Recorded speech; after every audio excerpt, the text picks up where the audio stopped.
baseball. It's apple pie. It's America. Fremont Moo baseball is on the air. Baker hits the ball high and deep into left center field. Back by the warning track, hits at the wall, and it's gone. It's a home run for Michael Baker, and it's the first home run of the season for the Fremont Moo. Moo baseball on the Big Dog 98.9 FM, 1340 AM. Brought to you by the Dodge County Convention and Visitors Bureau, Keel's Barbershop, the Silver Dollar, your Fremont Hy-Vee, Christensen Lumber, We See Plumbing and Excavating, The Door, Lincoln Premium Poultry, Osteria Kayla, and Brainerd Chiropractic. Now, here's Cooper Lipsky and Bobby Hessling.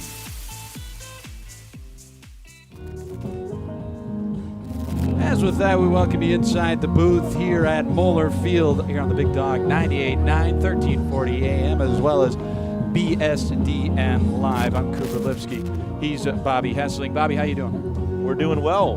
Back at home, feeling good. Moo won last night over Hastings and just trying to keep that same momentum going forward. And of course, before we get into this pregame show here on the Big Dog Country, might as well tell you about Methodist Fremont Health and the Methodist My Care app, where you receive easy access to a variety of useful tools, including your patient portal, bill pay, provider lookup, and an interactive location search. The Methodist My Care app is available for free in your app store. Well, it's good to be back home after a 4-game road trip where the Moo picked up 2 wins, and they also got handed 2 losses. But yesterday was a really fun win for the Moo as they made the trip back from Casper and defeated the in-state rival Sodbusters by a final of 6-3. A couple of players to point out their performance in that one. Kaden Brzinski had his on-base streak up to 12 straight games for him as he went 2 for 5 with 2 RBIs in that one. A couple other players with RBIs. You got Joshua Hardiman, Brendan Floyd, Braden Jones, and Grant Ryan. And the thing that jumps out is that's the lower half of the lineup for the Moo when you mention those names. Of course, Aiden McGrath, dynamite out of the bullpen, the Skyline product, or not out of the bullpen, on the mound in the start, going 7 innings, giving up 2 earned runs on 4 hits and 3 walks while striking out 9 batters in that one. Then it was Chase Nelson for the final 2 innings, and he worked through that one almost clean. Gave up 1 run on 2 hits, but high strikeout guy in his 2 innings, striking out 4 of the 6 outs that he needed in that one. Bobby, what do you take away from that game last night? I think just looking back at last night, you start with the pitching from Aiden McGrath. 7 innings, striking out 9 batters, 2 runs. I mean, just really good stuff out of him. And then you look at the lineup as well. How about Kaden Brzinski? He had a 2-hit night and a run scored on top of the 2-run RBI single that he had in the 5th. And that was a big 5th inning for the Moo as well. They scored a total amount of 4 runs off 5 hits. They were just able to attack Marcus Miller and were able to try to get him out of the ball game as fast as they could. And, you know, they did a wonderful job with that. Braden Jones had the RBI double. Grant Ryan, Tanner Jacobson, you mentioned both of them. Grant Ryan was 2 for 4. You know, the guys that were getting 2 hits last night is what you're a huge fan of in Brzinski and Grant Ryan, 2 guys that are slowly beginning to work their way back and really find that swing. And we talked to Brzinski in the pregame interview and talks about how he was able to, you know, find his swing again from his early season struggles to him getting on base in 12 games in a row. And love that out of Brzinski right now, who will find himself second in the lineup once again here tonight. You're listening to the Fremont Moo pregame show on the Big Dog 98.9, 1340 AM, as well as BSDN Live and the Moo Mixler for tonight's game between the Nebraska Prospects and the Fremont Moo. Moo enter 2-1 in the second half, and with that win, they're officially tied with the Spearfish Sasquatch sitting on top as they split their doubleheader against the Plainsmen last night. They sit at 2-1. The Oahe Zappa are even at 1-1 when that ties them with the Casper Spuds, both a half game back, and the Hastings Sodbusters at 0-1. So that's how the second half standings look. Of course, the Spearfish Sasquatch win the first half, so they've already punched their ticket to the ILB Championship Series. When we come back, Bobby Hessing sat down with the Butler Bulldog product and Kaden Brzinski, and not necessarily the longest interview, but pretty good one, 7 minutes. All right, not bad. So we'll have that on the other side of the break. You're listening to the Fremont Moo pregame show on the Big Dog 98.9, 1340, BSDN Live, and the Moo Mixler, all part of the Moo Baseball Network. Welcome to Fremont and Dodge County, where we invite you to play, shop, stay, and eat. Dodge County is where your next outdoor adventure is at your fingertips. Did you know that downtown Fremont is also known as the antique capital of Nebraska? Fremont and Dodge County also has many fine hotels, campgrounds, and RV parks to suit any needs. We invite you to come and see why downtown Fremont has been named the most charming downtown in Nebraska by USA Today. Now that's what a solid piece of wood sounds like. Look just past that left field wall at Moeller Field, you'll see Christensen Lumber, a solid lumber company for over 100 years. And there goes another ball into the lumber yard. Professional builders know Christensen Lumber is their home run hitter for quality materials. More contractors and woodworkers will tell you Christensen Lumber is the best choice to find quality cuts of lumber. Since 1923, Christensen Lumber. It's where the pros go. 714 South Main, just past the left field wall at Moeller Field. Bobby Hessling back on the Fremont Moo pregame show with our pregame interview, joined by Kaden Brzinski. Kaden, 12-game on-base streak for you. What have you seen very well at the plate? Drawing walks, getting hit by pitches, getting base hits. You're just doing anything in your power to get on base. What's worked well? Yes, sir. Just trying to compete at the plate, and the numbers are all a byproduct. So when you're at the plate looking for, let's say, a walk or something, it's gotten significantly better from the beginning of the season now towards this part of the season. What's changed in your mentality and your process from the plate? So at the beginning of the season, I was just pressing too hard, striking out more than I would like to, and then really just try to develop a swing where I can stay loose and just allow the barrel to show up. So with that, you also have a large frame, and I've asked Jake Mitchell about this because you guys are like a foot difference in height. So he's got a smaller zone, you have a bigger strike zone. Is that a disadvantage to you think, or do you use that as to your advantage, knowing that you can drive the ball a little bit farther with the big strike zone? There's pros and cons. I tend to get pitched away a decent amount, and with backdoor breaking balls, it's tough to pick that up, especially when umpires are giving a ball or two off the plate. But just something to kind of adjust, and if I'm competing at the plate, I trust my abilities. Like I said, the on-base streak, 12 games, you've done it with a fair share of walks. Since June 12th, you lead the team in walks. What's been that mentality switch in your mind when you're seeing the ball come with, whether it's a fastball, slider, changeup, doesn't matter? Are you just getting a better read out of the pitcher's hand now? Yeah, definitely seeing the ball a little better, just trying to add pitches, pass the baton, get to the next guy. And then also you've been able to find your swing. You talked about that as well.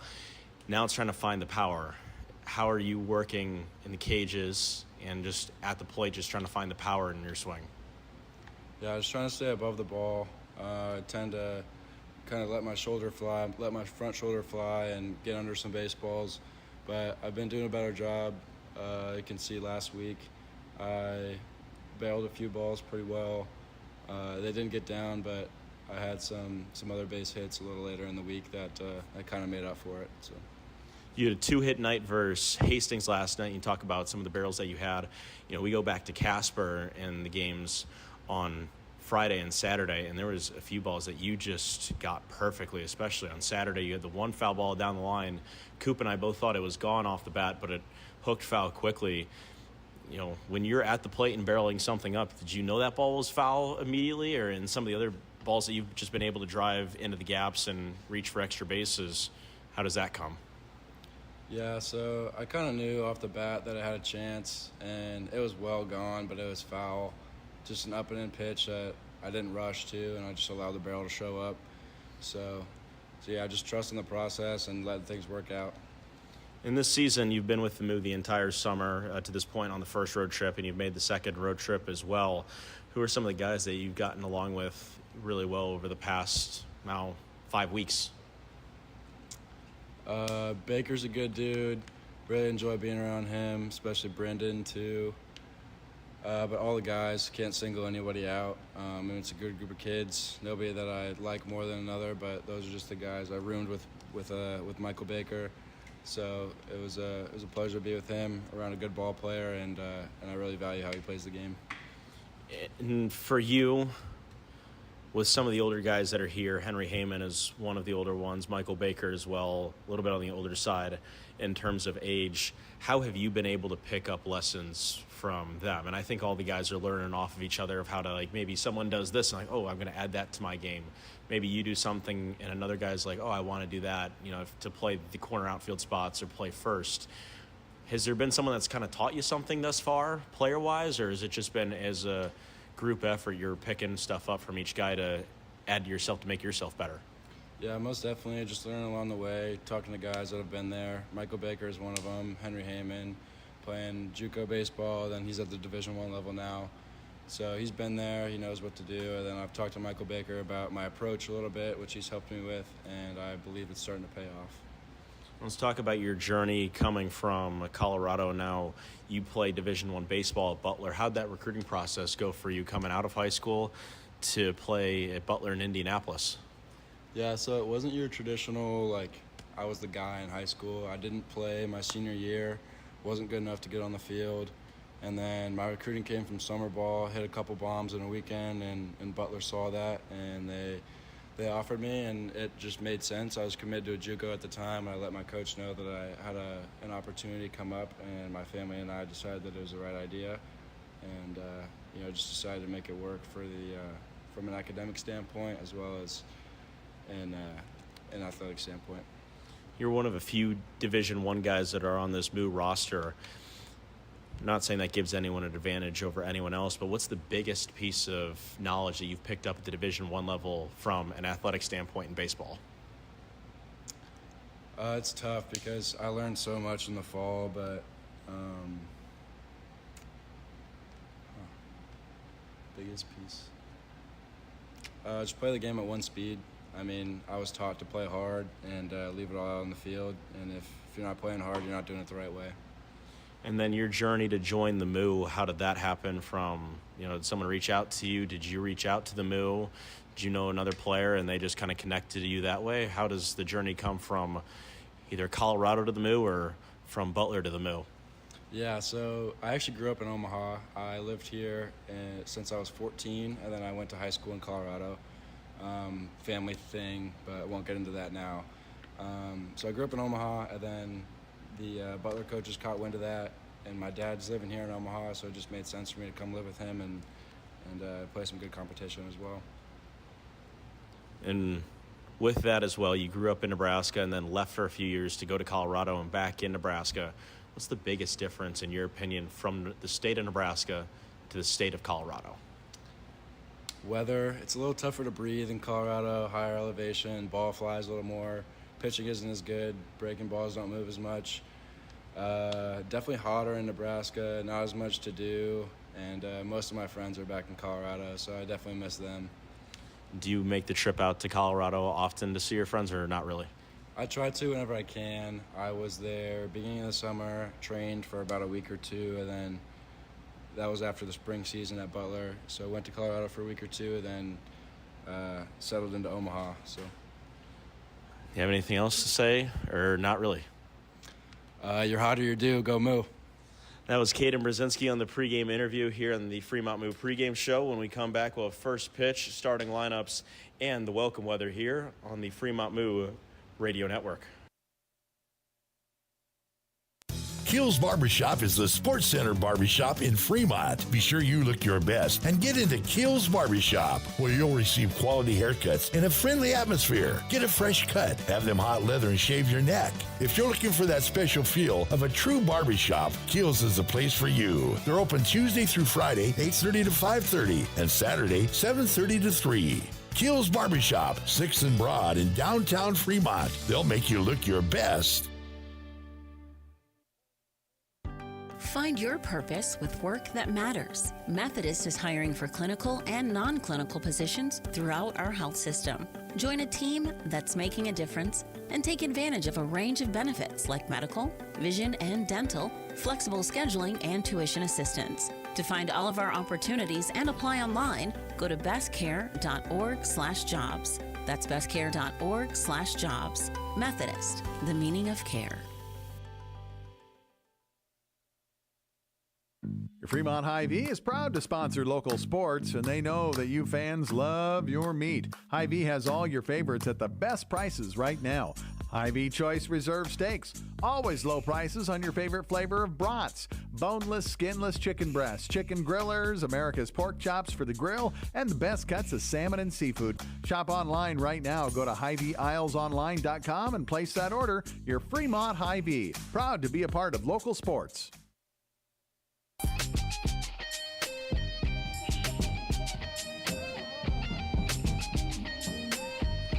As we're back here on the Moo Baseball Network, Big Dog 98.9, 1340 AM, as well as BSDN Live. Whatever you're listening on, we're glad you're here at Moeller Field as we'll take a look at the welcome weather brought to you by the Dodge County Convention and Visitors Bureau, welcoming you to Moeller Field, where the temperature right now 83 degrees outside. It currently feels like it's 87, however, with wind out of the southwest about 4 miles per hour.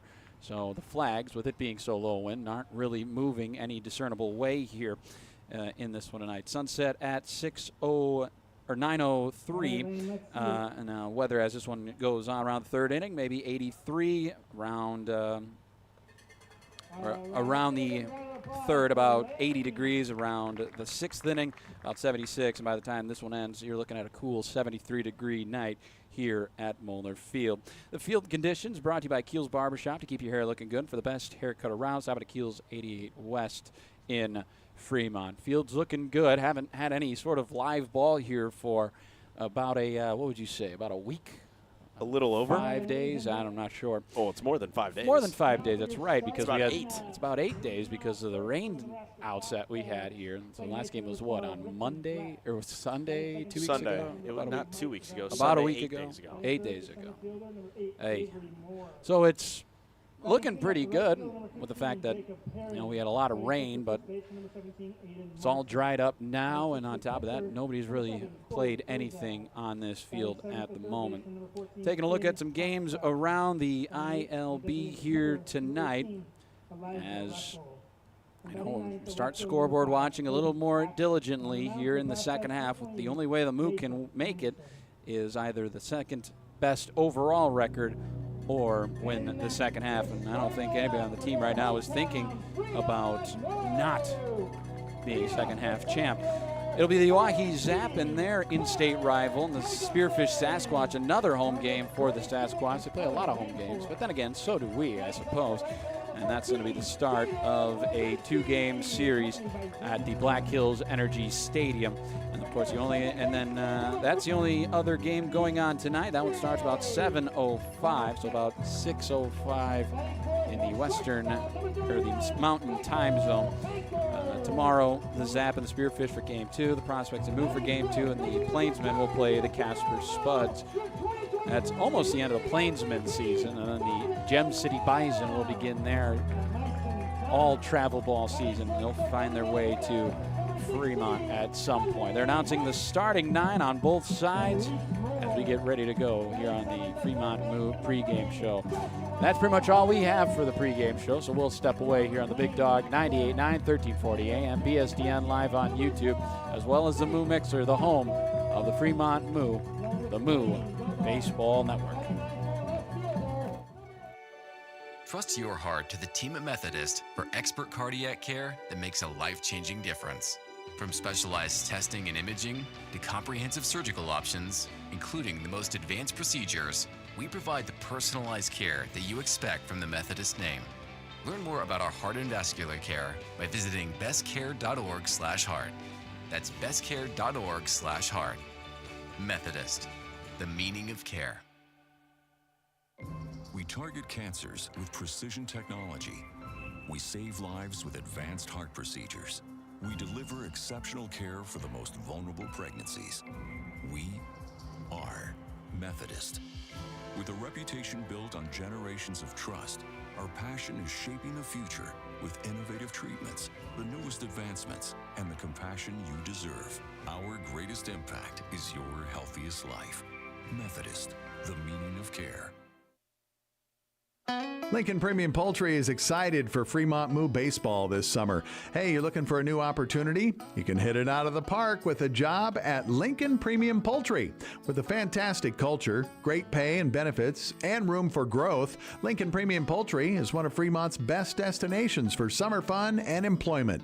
Just go to LincolnPremiumPoultry.com right now and check out all the job opportunities available. Looking for a nice place to go? A place that's rich with tradition, great service, and atmosphere? A fantastic place where you can go and still carry on a conversation. Maybe shoot a game of pool and enjoy one of the best jukeboxes in town. Silver Dollar is one of the finest places for adult libations at reasonable prices. Join the Silver Dollar family and enjoy, but you need to be 21 or older. See y'all soon, and remember, not everything that glitters is gold, but we're pretty sure it's probably silver at the Silver Dollar, 18th and Bell Street in Fremont.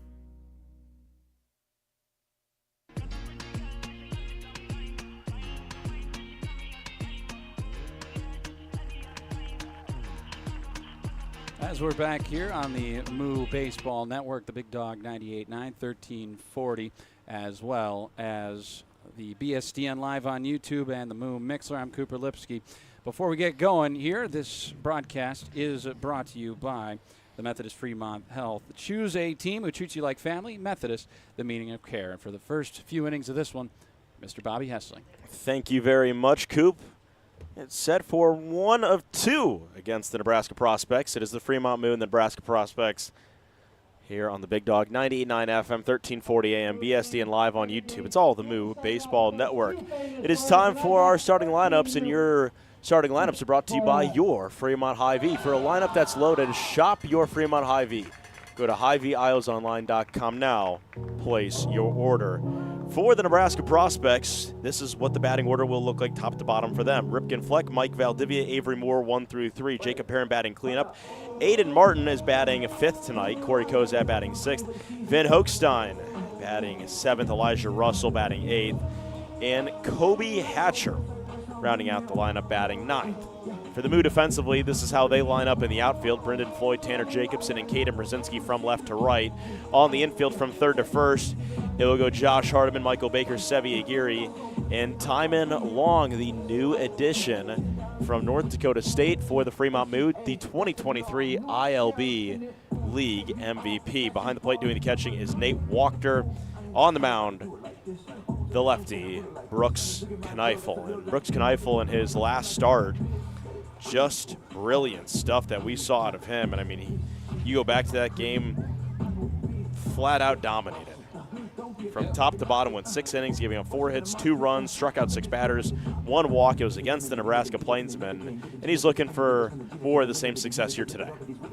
Yeah, to say the least. I mean, he's been one of those guys where as the season has gone on a little bit more, and he's just been getting better every single outing. You know, he had a short outing in his debut performance up at Spearfish, and then he got roughed up. I forget who that was. Was it the Spearfish at home, or was it was. Got roughed up a little bit in that one where he only went about 4 innings, but I mean the Spearfish made him work on the mound, throwing over 100 pitches, and then he had a week off or so, and then he came back, and this is his 4th start of the season, and we're looking for another good one out of him.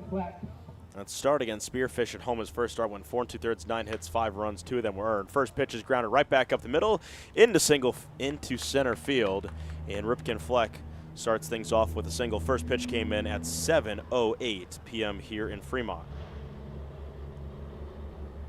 You do wonder, does the layoff hurt for Kneifel? It didn't the last time, but this is a spot where it could play a factor. You just never know. Brings up Mike Valdivia. Kneifel sets. His first pitch to Valdivia is grounded foul down the first base line for strike 1.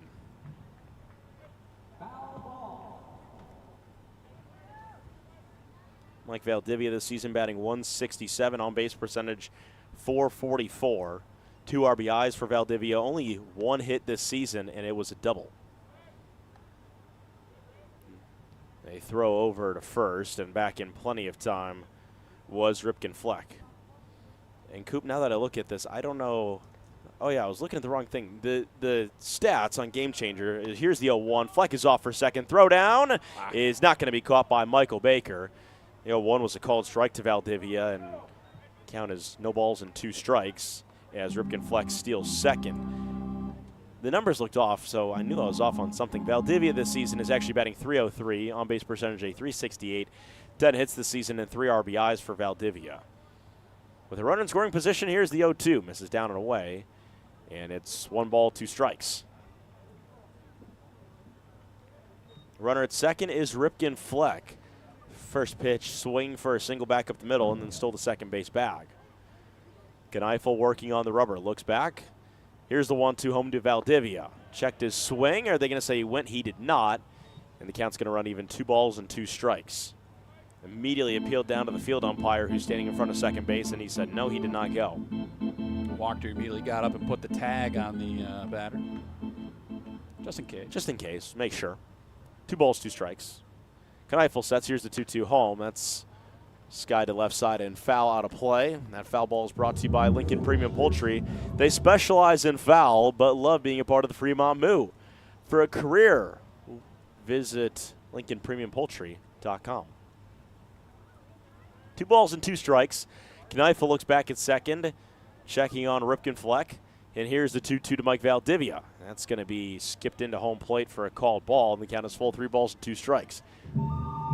Valdivia, originally from Omaha, Nebraska, does not have a school, does not have a home. Not at the moment, but they're always searching. 2 balls and 2 strikes. Kneifel brings the ball up to his chest. Count full, 3 balls, 2 strikes. Here's the 3-2. Misses down and away. And Valdivia will draw a walk. And he was behind no balls, 2 strikes in the count, is able to work himself back into it to work a walk, and it brings up Avery Moore with runners at first and second and still nobody out. It's tough on Kneifel, right? He hasn't really, what was that, 6 pitches so far in this one? He's already got 2 guys on, and can't be easy from the jump. Runners are off. Here's the throw down to third. The tag is going to be applied late and sliding in safely as Ripken Fleck. He had an amazing jump from second to third. His first pitch is a call ball. It's 1-0.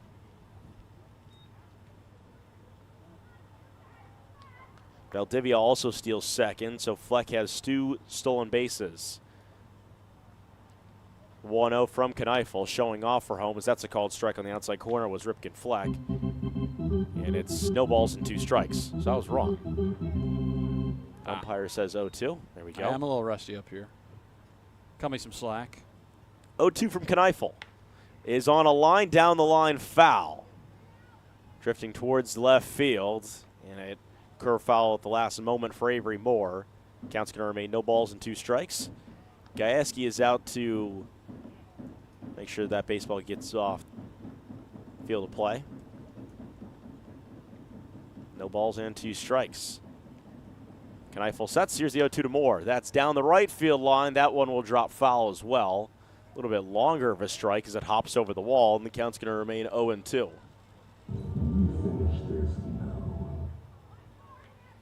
Kneifel looking for his first out here in the inning. First base is open. Runners at second and third. No one retired at this point. Top of the first inning, no score. Here's the 0-2 from Kneifel to Avery Moore. It's going to miss down for a called ball. It's 1-2.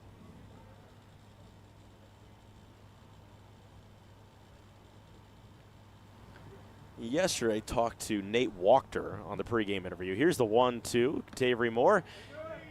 Ooh, call the ball in the outside corner, and the count's even 2 balls and 2 strikes. Bit of a tighter zone today from the home plate umpire.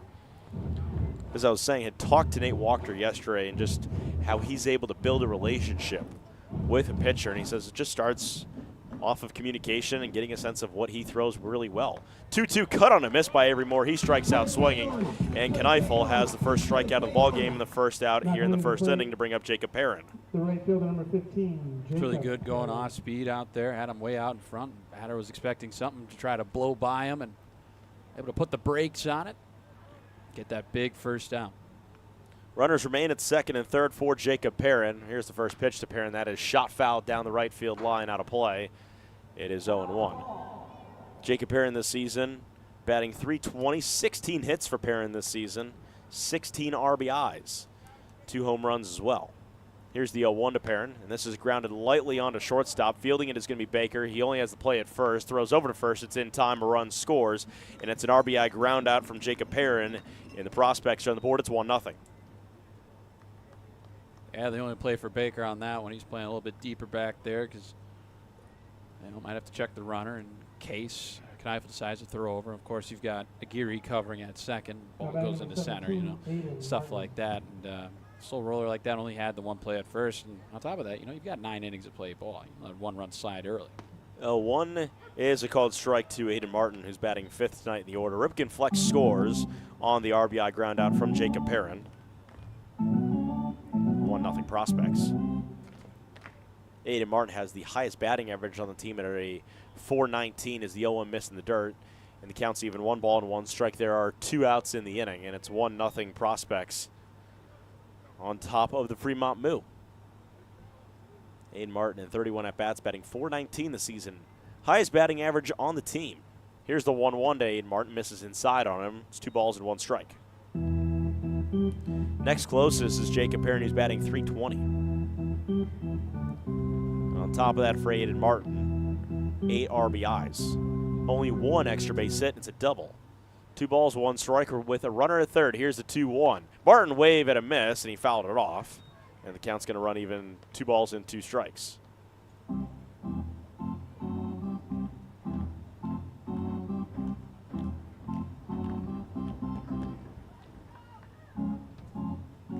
Two balls, 2 strikes.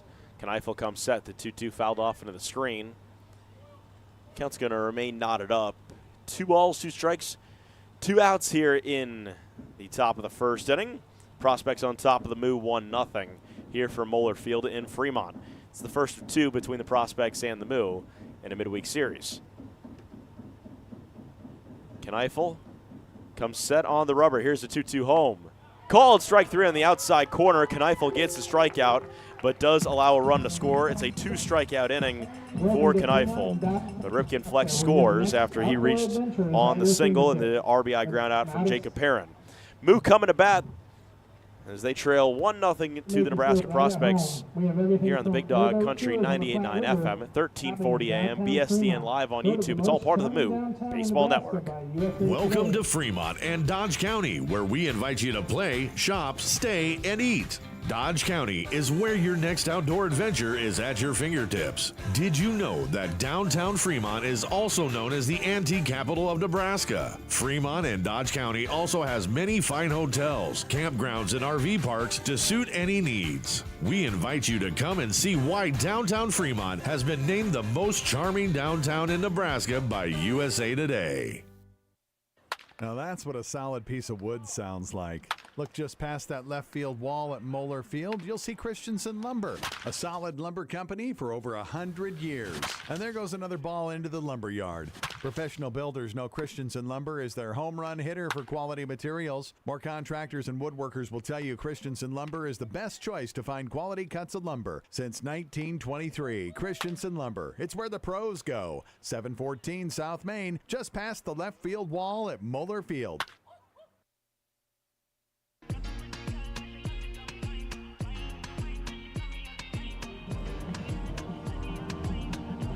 Go to the bottom of the first inning, 1-0 Prospects on top of the Moo.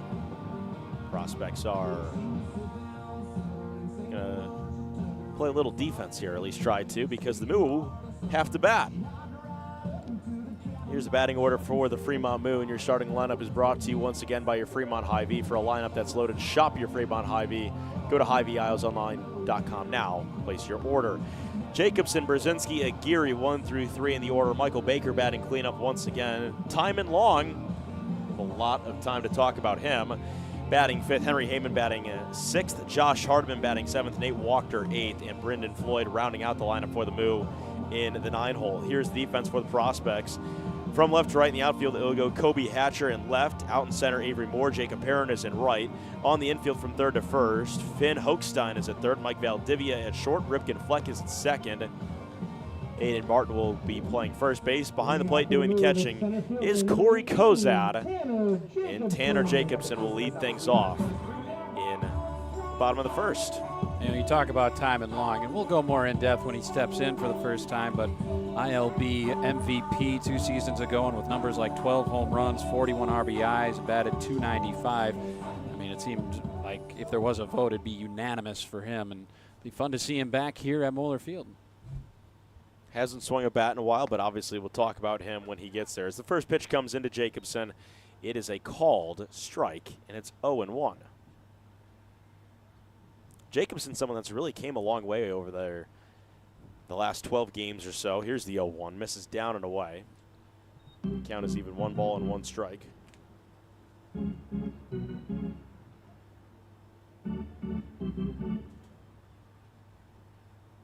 Nathan Anderson comes set. He's the starter today for the Prospects. Here's the 1-1.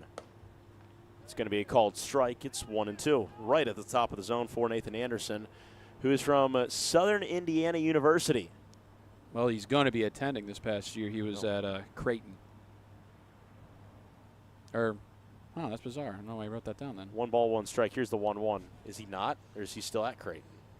Well, he spent time at Wayne State, but he doesn't look like he pitched it all for the Blue Jays this past spring.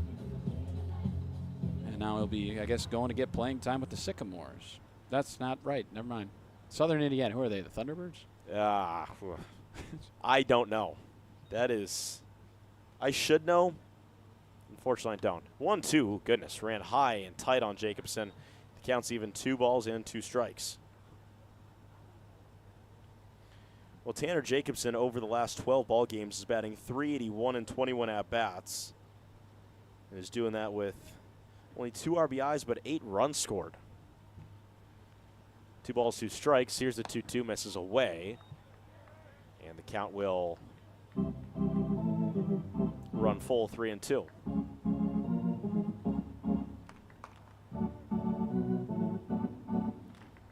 Anderson comes set on the payoff pitch. Brings it down to the chest. Here's the 3-2 home. It's going to miss down and away, and Tanner Jacobson draws a leadoff walk. So it brings up Kaden Brzinski, our pregame interview for today. And, you know, he's one of the few guys that's short, simple with his answers. Very concise. Very concise. Why use many word when few word do just good? You know, if that made sense, that would make sense. But what you said did not make a whole lot of sense. So there you go. First pitch to Kaden Brzinski, the tall lefty, cut on and missed for strike 1. More so mentioned that he's taken time to really work on his swing and is seeing the ball a lot better than he did at the start of the year. No balls, 1 strike. Here's the 0-1 to Brzinski. It's going to miss down for a called ball, and the count's even 1 ball and 1 strike. Leading off at first is Tanner Jacobson. He drew a leadoff walk. This is also Nathan Anderson's first start for the Prospects this season. No numbers on him. 1 ball, 1 strike. They check on Tanner Jacobson over at first.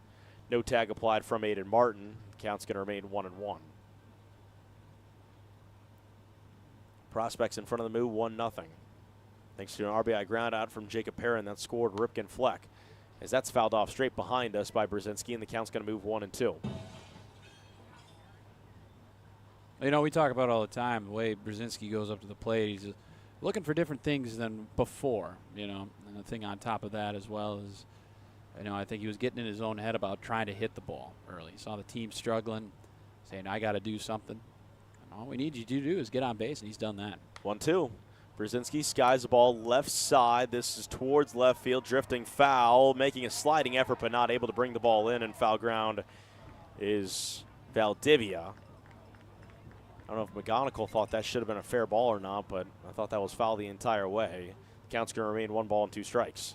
So he's got to tell Jacobson.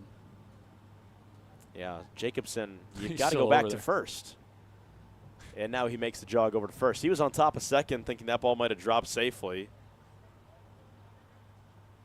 You know, when your head is down running for second, third, or home, or even first, you're not always aware what happens.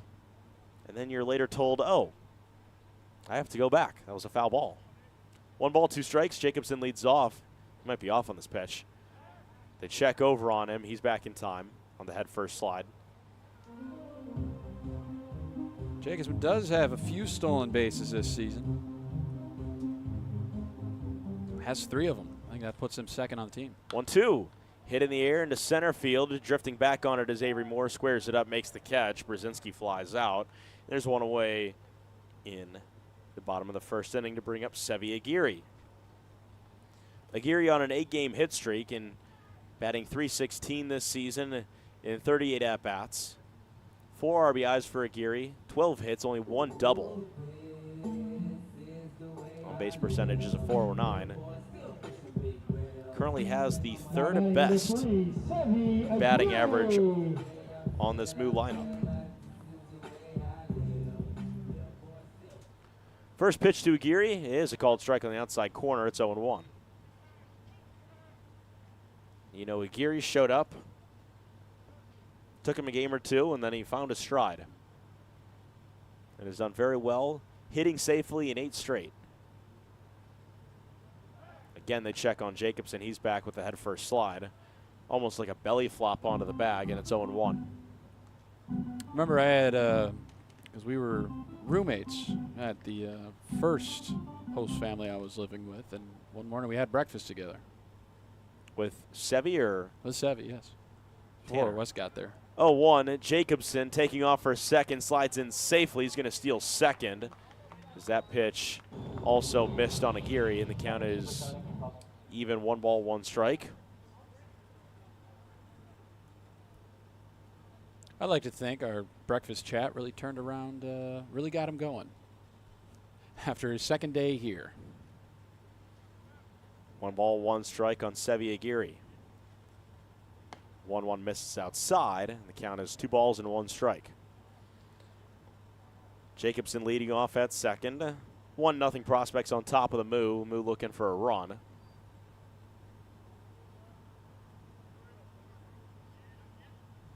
Two balls, 1 strike. Here is that 2-1.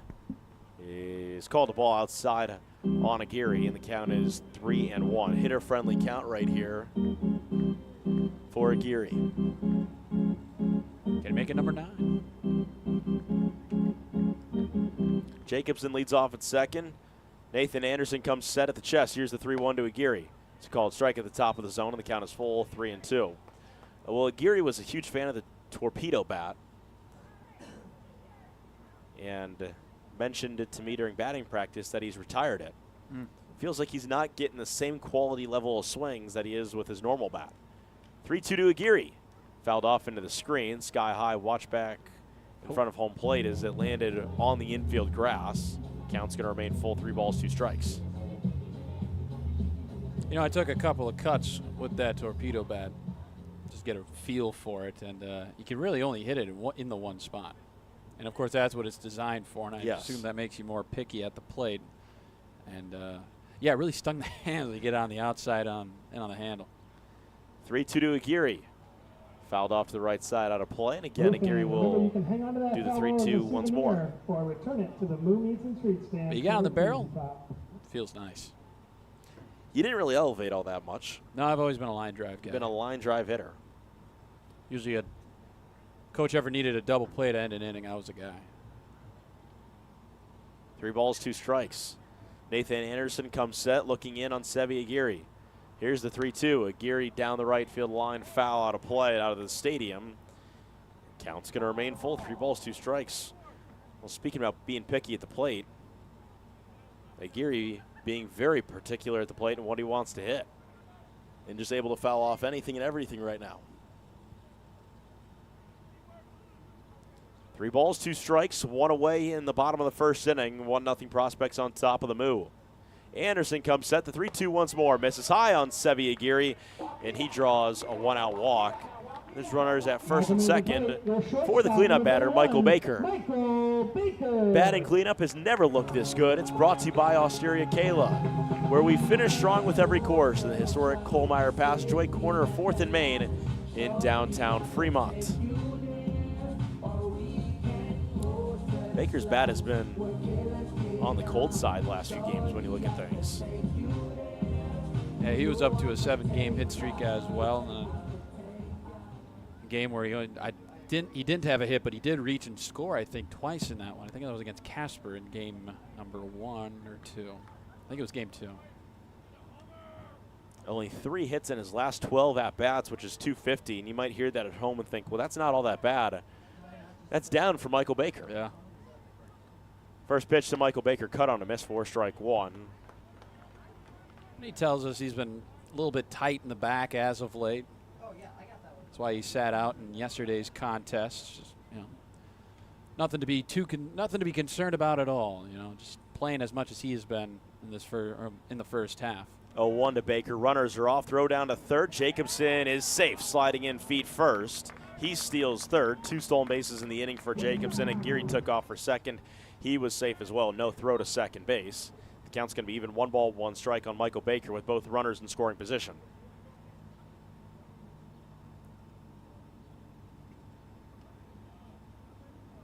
One ball, 1 strike with 1 away. The Moo looking for a run, maybe 2. Michael Baker, 1-1 home. Fouled off into the netting. It's 1-2. Everybody clap your hands. See, kind of the same mode of attack that you saw last night in Hastings, where they're kind of jumping on pitches early, not really getting too deep into counts. They're just fouling stuff off here to start, and eventually they're going to start teeing them up. 1 ball, 2 strikes. Runners at second and third for Michael Baker with 1 out in the bottom of the first inning. The 1-2 to Baker. Fouled off to the right side. They're in front of the prospects dugout. The count's going to remain at 1-2. See, that was the thing again against Miller last night. It was always like first pitch the Moo were attacking. And here they're attacking as well, but they just haven't got him down pace-wise yet. Baker did not play last night, so he did not face what Marcus Miller was throwing. 1-2 from Anderson to Baker is going to miss down and away. It's 2 balls and 2 strikes.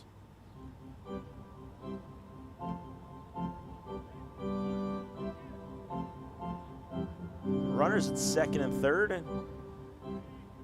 1-0 prospects on top of the Moo in the bottom of the first inning. This has been a long first inning. In total, 2-2 fouled off straight behind us, and the count will remain even at 2 balls and 2 strikes. That's the thing. We've seen, 4 different guys reach on both sides and only 1 hit. Yeah, 3 total walks allowed, and that's to this point. 2 balls and 2 strikes. Nathan Anderson once again comes set, looking in on Michael Baker with runners at second and third and 1 out. Here's a 2-2. Baker again fouls it off out of play, and we remain knotted up at 2-2. Now we saw that when Kneifel was out there. Those strikeouts were 2-2, 3-2 counts. They're making them work out there out of the bump. See if Baker can come through here. 7th pitch of this at-bat. Anderson comes set. The 2-2 to Michael Baker is fouled off down the right field line. This is pitch number 8 upcoming.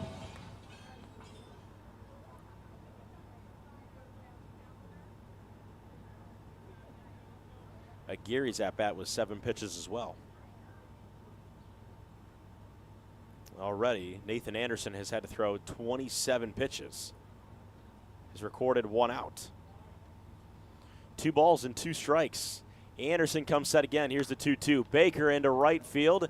Drifting over, making the play on it is going to be Jacob Perrin. Coming in to score is Jacobson, and he will safely no throw home.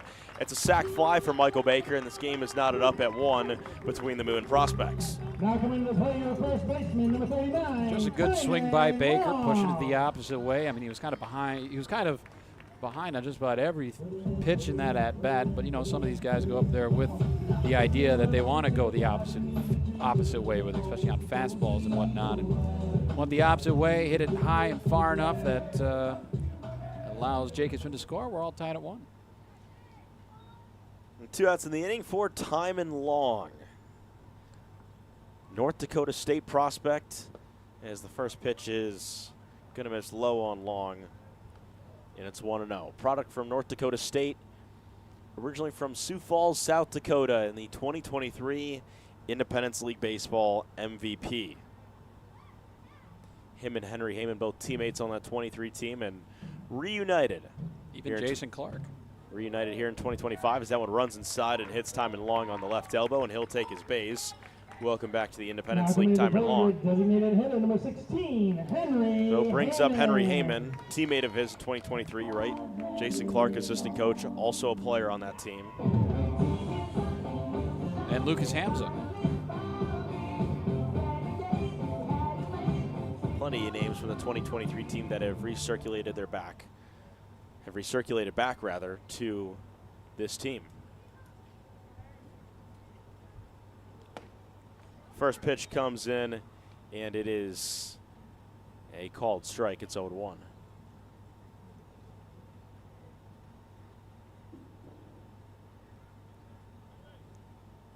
Henry Heyman still trying to find that swing again. Here's the 0-1 to Heyman. Miss high. Counts even, 1 ball and 1 strike.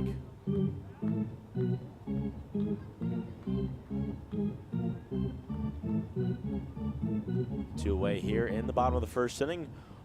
1-1 tie between the Nebraska Prospects and the Fremont Moo.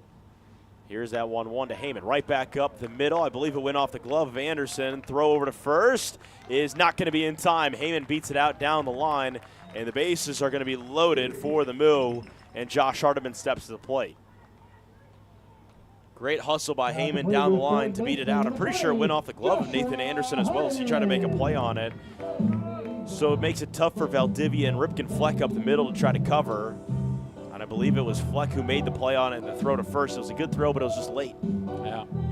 Top of that, those Australian arms able to muscle that one back up the middle. And, it's good to see him hustle down the line like that. The legs get better. First pitch to Hardiman. It is a called ball inside. It's 1-0. Hardiman this season from the plate is batting .241. Has 1 grand slam this season. He hit it against Casper.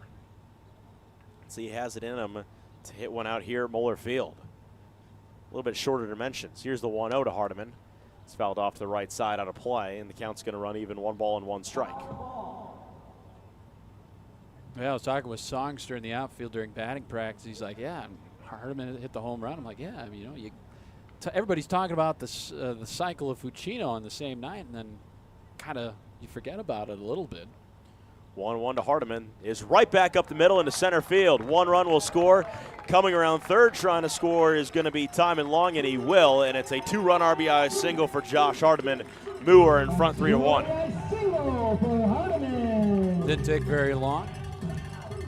Kind of mentioned it a little bit earlier when these guys are attacking Anderson right from the jump. They just got to get the timing down, and Heyman with a base hit. Hardiman follows right after. Looking good so far. See if they can add to it. Brings up Nate Wachter. Wachter this season batting .238, 5 hits for him. All have been singles. Only 1 RBI. Looking to add on to that, and he's got Henry Heyman at second and Josh Hardiman at first, with still 2 outs in the bottom of the first inning. First pitch to Wachter, swinging and fouls it off to the right side. It's 0-1.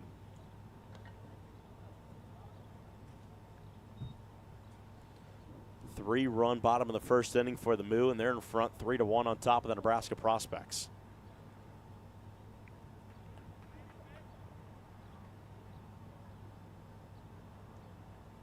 No balls, 1 strike. Here's the 0-1. Wachter into right field, coming over Jacob Perrin, is not able to make a play on it, and this will bring in 1 run. Heyman's going to round third, he'll score. Hardiman getting the sign around third, he'll also score. It's going to be a sliding triple for Nate Wachter, driving in 2 runs, and it's 5-1 Moo. How about Nate Wachter? How about Nate Wachter, man? That guy brings energy to the ballpark every day, and it's only going to grow as he keeps playing more and keeps doing stuff like that. 5-1 Moo here in the first. RBIs 2 and 3 for Wachter this season, and his first extra base hit of the year as well. And it brings up Brendan Floyd, still with 2 outs in the inning. And Wachter on top of third base. Brendan Floyd batting 9th in the order. If he reaches, the Moo have batted around. First pitch to Floyd is going to miss outside for a ball. It's 1-0. 5-1 Moo, 5 spot here in the bottom of the first inning. Nathan Anderson, the starter for the Prospects, has just thrown his 40th pitch of the ball game. Here's the 1-0. It runs inside on Brendan Floyd. Was dropped behind the plate by the catcher Corey Kozad. It's 2 balls and no strikes.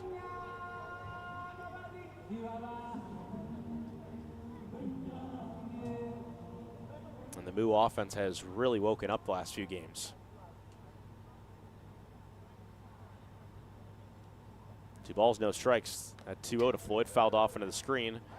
It's 2-1. Tanner Jacobson is on deck, and he has already batted once this inning. He's the leadoff hitter, and he reached on a walk, 2 stolen bases, and a run scored.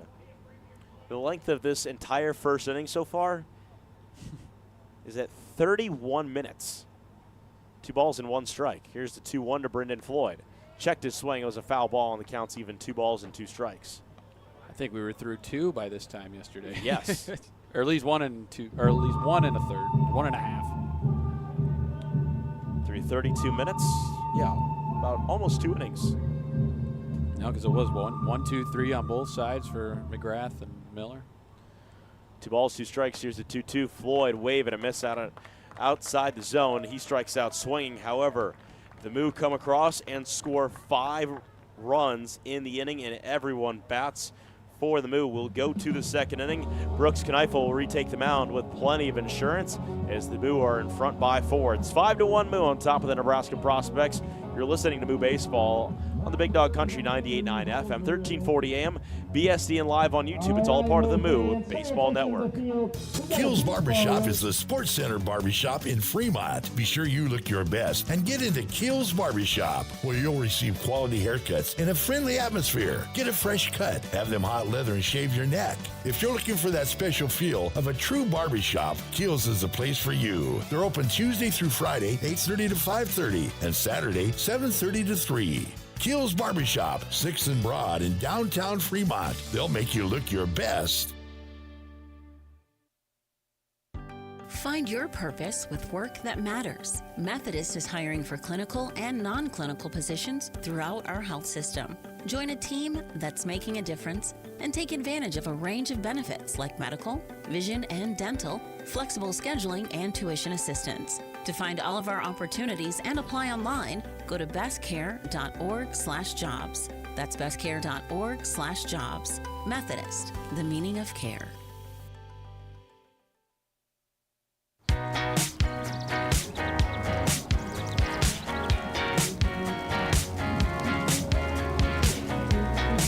Go to the second inning. It's 5-1 Moo on top of the Nebraska Prospects. Bobby Nelson, Cooper Lipsky with you this evening here from Fremont and historic Moeller Field. 6, 7, and 8, the scheduled 3 due up for the Prospects. Kozad, Hochstein, and Elijah Russell as Brooks Kneifel comes back out. 6, 7, and 9, or 6, 7, and 8 in the lineup. Yeah, now you're stretching a little too far. Just a little too far. Kozad will lead things off. First pitch to Kozad. He's going to miss low. It's 1-0. Well, Kneifel had to sit for a long time. Has got a lot of help from his bats, driving 5 runs across the plate. Here's the 1-0 from Kneifel. Comes in. It's a called strike on Kozad. The count's going to sit even at 1 ball and 1 strike.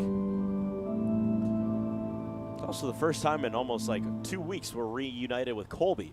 1-1, misses down it in. It's 2-1. Our brave not scoreboard. Your scoreboard. Music guy. Scoreboard when I feel like it. 2-1. Kozad grounded to third base and foul. Count's going to run even, 2 balls and 2 strikes. You know, we were talking about how well the Casper guys did it. You know, they had the fart noise, the get out noise. Yeah. Told Colby, I'm like, we come with ideas. And he doesn't like any of them. 2 balls and 2 strikes. Here's the 2-2. Swing and a miss. Nope. Oh, no, foul ball. Kozad fouled it off himself. He was falling out of the box. Thought it was a wave and a miss that bad where he was falling out. Count's going to remain even, 2 balls and 2 strikes. Well, Colby's a very brave soldier. He got his wisdom tooth removed. Teeth. 2 or 4? 4 wisdom teeth removed yesterday. He's looking like he's like a squirrel with walnuts stuck in his cheeks right now. Getting ready for hibernation. Do squirrels even hibernate? They do not. That's bears. No, bears hibernate. Most insects do as well. 2-2. Kozad peeled down. They're going to say he went around. Third strikeout for Kneifel as Kozad tried to check his swing, and he is unhappy with that as he strolls back to the dugout to bring up Finn Hochstein. Now batting the third baseman, number 14, Finn. I don't know why I thought squirrels hibernated. I mean, it makes sense for them to, you'd think that would be like a hibernation thing, but no, I think they need the nutrition in the winter, so they got their spot. They do bury their nuts, though. That is true. First pitch to Finn Hochstein is going to miss for a call ball. It's 1-0.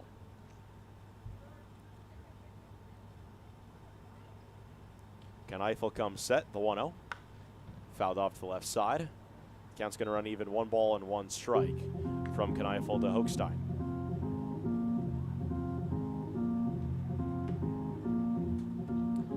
One ball, 1 strike. Already 1 out here in the top of the second inning. The 1-1 catches the bottom of the zone. It's a called strike on Hochstein. He's behind 1-2.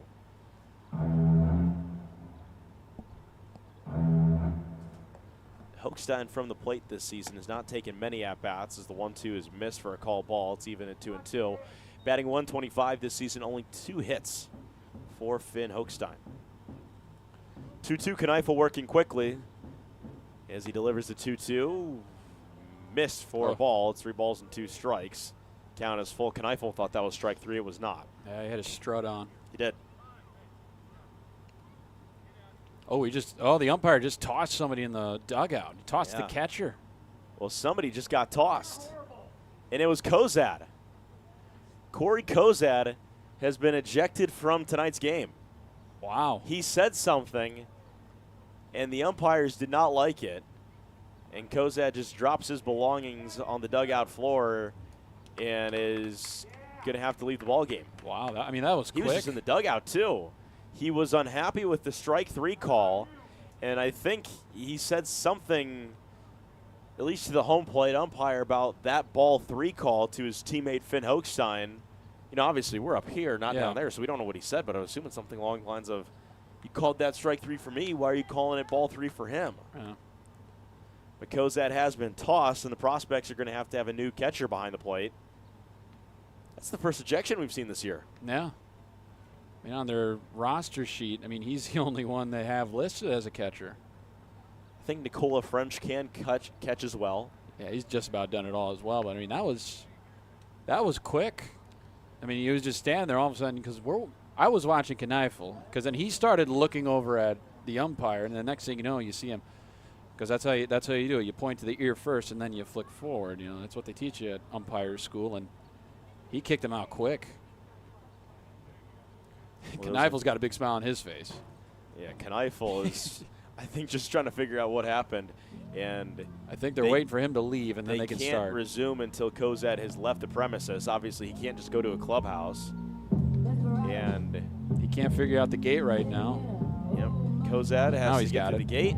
He's still talking to the umpire. He still has words. The first base umpire, the field umpire, has plenty of words from him. Kozad is at the gate exchanging words. He's not happy at all. No, he is not in the slightest. He's still talking. He's maybe 2 feet behind the line of the fence, and he's still going. Animated. And he's still going. He's taking a few steps closer. He's coming back. Now he's coming back. He's sitting on the fence talking here. Yeah, he's not thrilled with this. Oh, and now he's going to try to re-enter, go into the dugout. Does he have to get his backpack? Is he allowed to play? I don't know. He forgot his keys. He had to walk back and get them.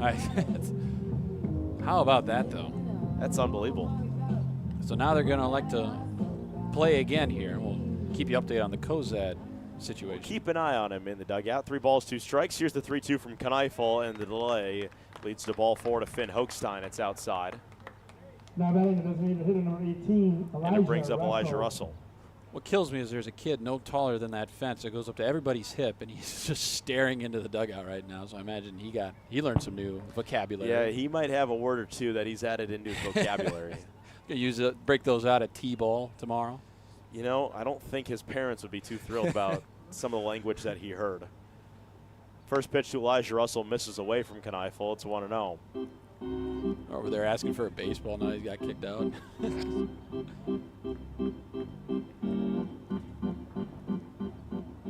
No balls, 1 strike. There is 1 out here in the second inning. after the ejection of Kozad, as the 0-1 is poked foul down the right field line out of play. And it's 0-2. Yeah, but there's a summer league first for you. How about that?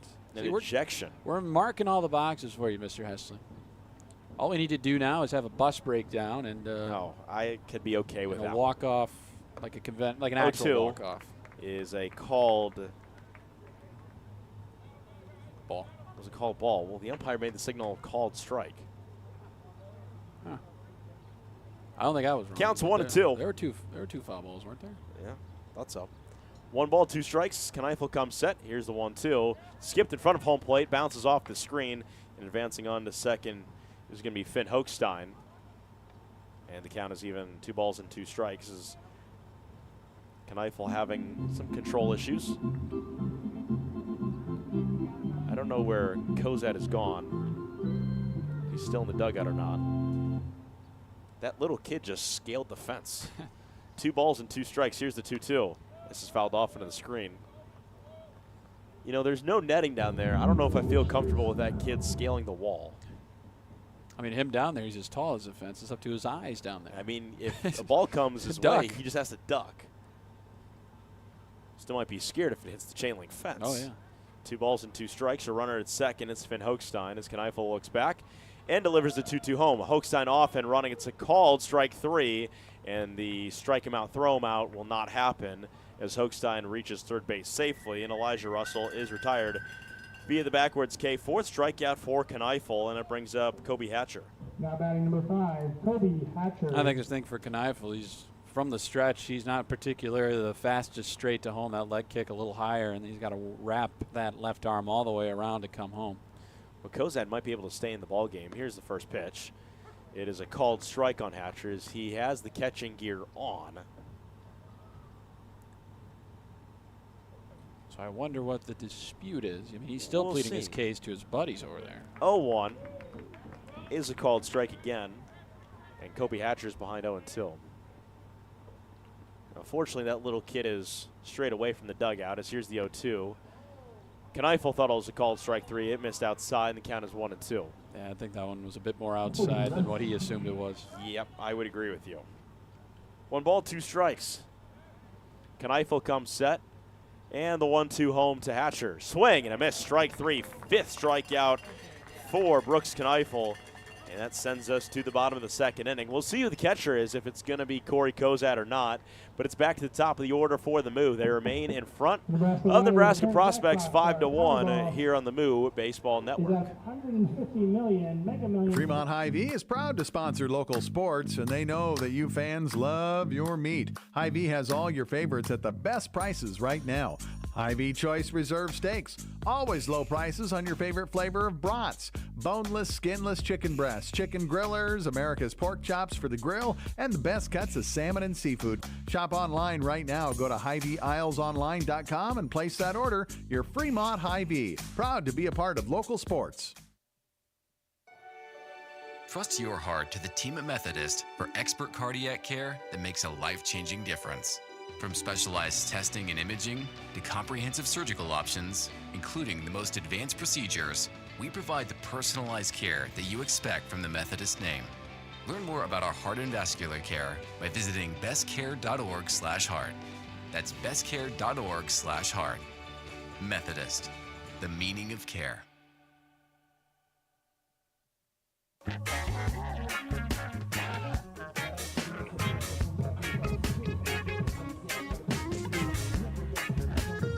Bottom of the second inning, and the saga between Corey Kozad and the umpires continues. Kozad, we thought, was ejected. The sign of an ejection was made, and he is behind the plate. Going to catch, so whatever the ejection was must have been not warranted. I don't know. I don't know, but McGonigal, he had some questions for the first base umpire as well. And he's not happy with it. Now Dunham's over there. He's trying to figure out what's going on. Now, I don't know if either side got warned. That's one of those things that you just have to kind of figure out. And we'll have to feel it out as the game continues. Perhaps for the time being, it's 5-1 Moo. Say the only thing I can think of is that since they don't have another catcher, all you can do is catch, and somebody will hit in his place. Maybe. It's the only thing I can really think of. But we go back to Tanner Jacobson, much like the first. So back to the top of the order, and Tanner Jacobson for the second time. He had a leadoff walk back in the first inning as he takes a first pitch strike. It's 0-1. I mean, Jacobson started it off. I mean, he worked a deep count against Anderson his first time around, able to reach. Stole a pair of bases, too. 0-1. Skied in the air to right center field, dropping fast, and it's going to drop, and it's going to be a leadoff single here in the second for Jacobson. Yeah, baby. And it brings up Kaden Brzinski. Number 14, Kaden Brzinski. No, Jacobson's been quietly swinging the bat well as well. Oh, absolutely. I don't think his numbers have jumped as high as Kaden Brzinski in the last 12, but he's a guy you can slot in just about every single day. Him in the outfield with Jake Mitchell, Brady Brown. First pitch to Kaden Brzinski is a called strike on the outside corner to left-handed batter.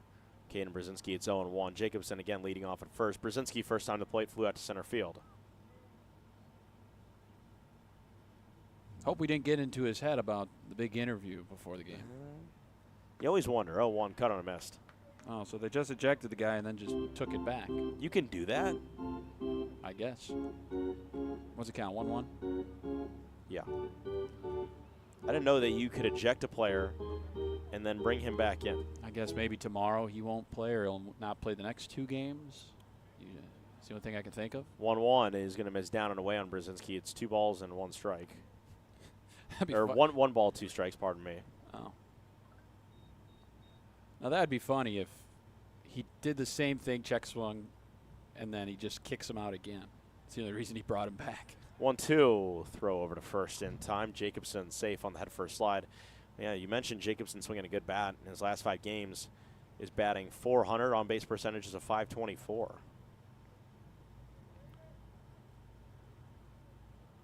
So over the last total 8 games, 1-2 fouled off by Brzinski. It's going to be a 1-2 count again.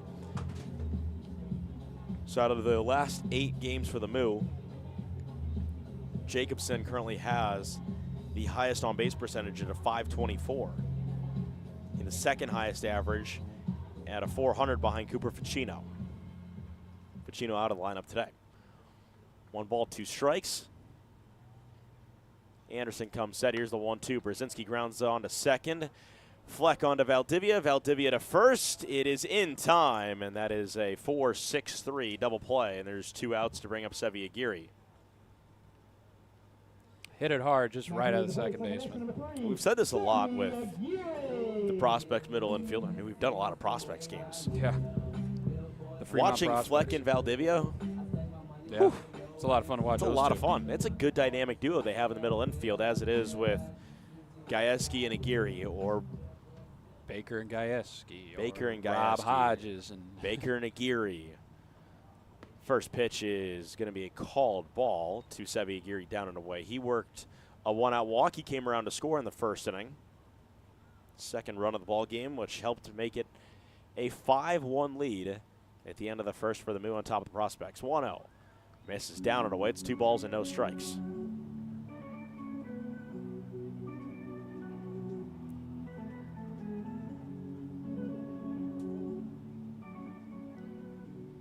Two balls, no strikes. With 2 outs here in the inning, Aguirre skies this thing foul right side out of play. It's going to be 2-1.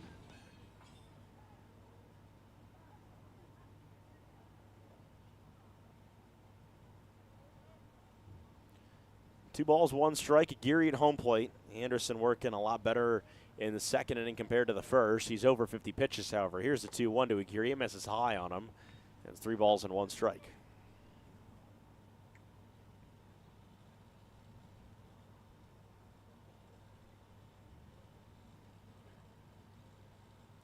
Three balls, 1 strike.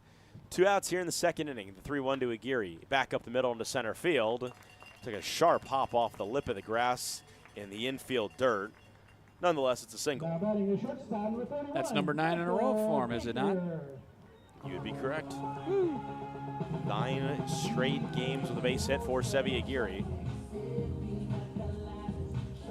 And brings up Michael Baker. He had a sacrifice fly earlier that scored Tanner Jacobson, which tied the game at 1. Baker, even though he's continuing the on-base streak, he's also finding a way to score guys as well without getting hits. First pitch to Baker, cut on a miss for strike 1. But for every stage of life and every complex diagnosis, choose a team who treats you like family. Methodist Fremont Health.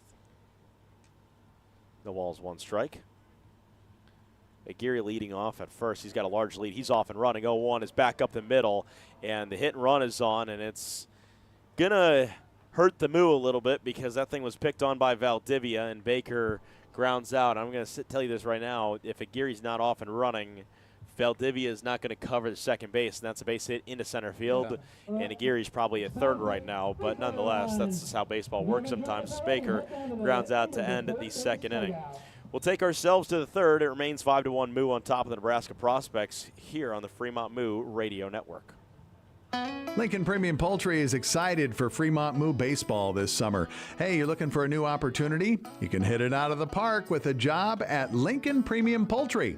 With a fantastic culture, great pay and benefits, and room for growth, Lincoln Premium Poultry is one of Fremont's best destinations for summer fun and employment.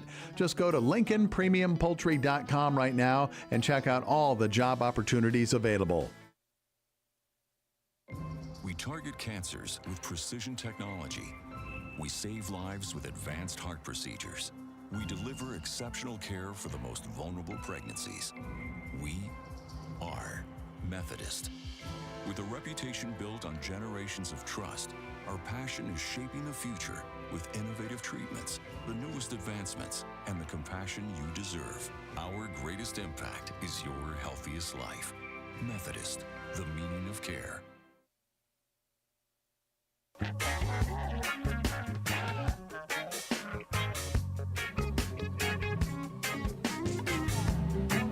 Go to the third inning. Brooks Kneifel out on the mound working for his now third inning of work.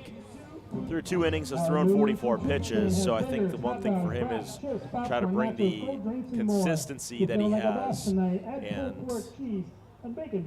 the efficiency back to a minimum. Yeah. Be efficient and consistent as possible at the plate. Just throwing strikes. That's simple, right? He's only given up 1 hit. Has struck out 5 batters, but has walked 2. Some of the strikeouts have gotten to 3-2 counts. It's not like Kaden McGrath that a lot of the strikeouts yesterday were 0-2, 1-2 counts.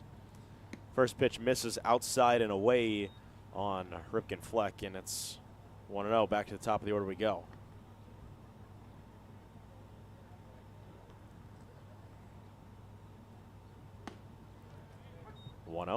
Catches his own for a called strike, and it's 1-1.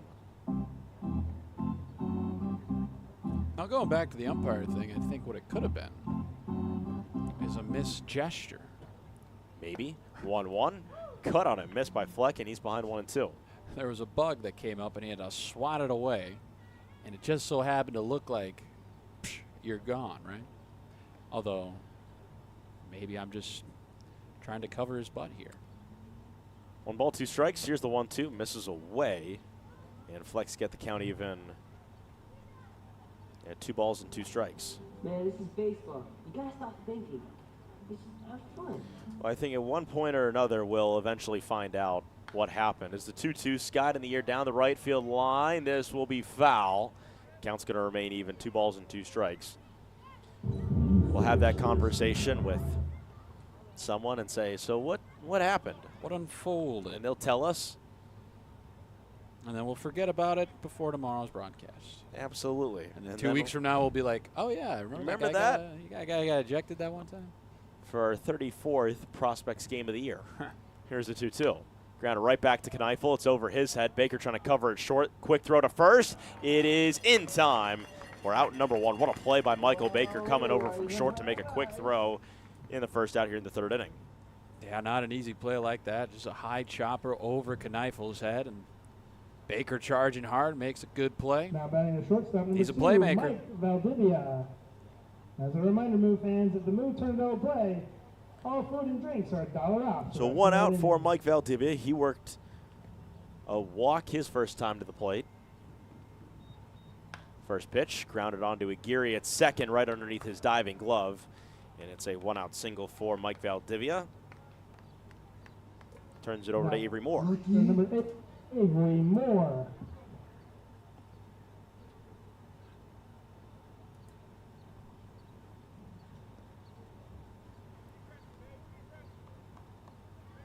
Avery Moore was the first strikeout victim from Brooks Kneifel. And again comes up with a runner at first. First pitch to Avery Moore. Skied in the air, foul out of play to the right side. It's 0-1.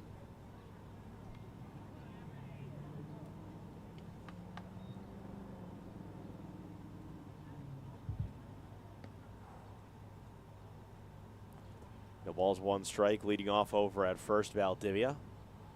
Kneifel comes set, and the 0-1 again is fouled off into the screen. It's 0-2.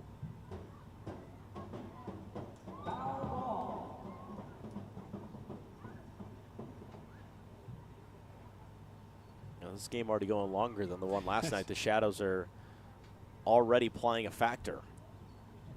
You know, we didn't mention the shadows much, and by the time the game ended last night, we were saying that the sun was still out. Here's the 0-2. They got the runner in a pickle. Throw down to second is in time. Valdivia took off for second. They threw it over to first, and Long made the throw onto Aguirre, and Aguirre was able to apply the tag for the second out as Valdivia is picked off over at second and essentially caught stealing. And now there's 2 outs in the inning. The count remains no balls and 2 strikes for Avery Moore. And now he's really got to protect at the plate. Heads up awareness from Kneifel. The 0-2 to Avery Moore. Grounded on a shortstop. Michael Baker will field. Throw to first in time. Well, you can score in a 1-2-3 inning. Yeah, a little unconventional, but it will work. Avery Moore grounds out to shortstop, and that brings us to the bottom of the 3rd inning. Time and Long, Henry Heyman, and Josh Hardiman, the 3 due up in the 3rd inning for the Moo. They are still in front of the Nebraska Prospects 5-1 here on Big Dog 98.9 FM, 1340 AM, BSDN live on YouTube. It's all on the Moo Radio or Moo Baseball Network. Looking for a nice place to go? A place that's rich with tradition, great service, and atmosphere? A fantastic place where you can go and still carry on a conversation. Maybe shoot a game of pool and enjoy one of the best jukeboxes in town. Silver Dollar is one of the finest places for adult libations at reasonable prices. Join the Silver Dollar family and enjoy, but you need to be 21 or older. See y'all soon, and remember, not everything that glitters is gold, but we're pretty sure it's probably silver at the Silver Dollar, 18th and Bell Street in Fremont. Gentlemen, here at Weesey Plumbing and Excavating, our customer's duty is our duty. Yes, Drill Sergeant. Now, you're Fremont's finest, and I want you people-pleasing plunger wranglers to remember here at Weesey, we don't stop fighting clogged drains, low water pressure, frozen pipes, until our residential and commercial customers are smiling. Am I making myself clear, you toilet, snake, and sink suckers? Yes, Drill Sergeant. Now, our customers will find us in Fremont, on Facebook, and online at WeeseyPlum.com. Weesey Plumbing and Excavating. Your duty is our duty.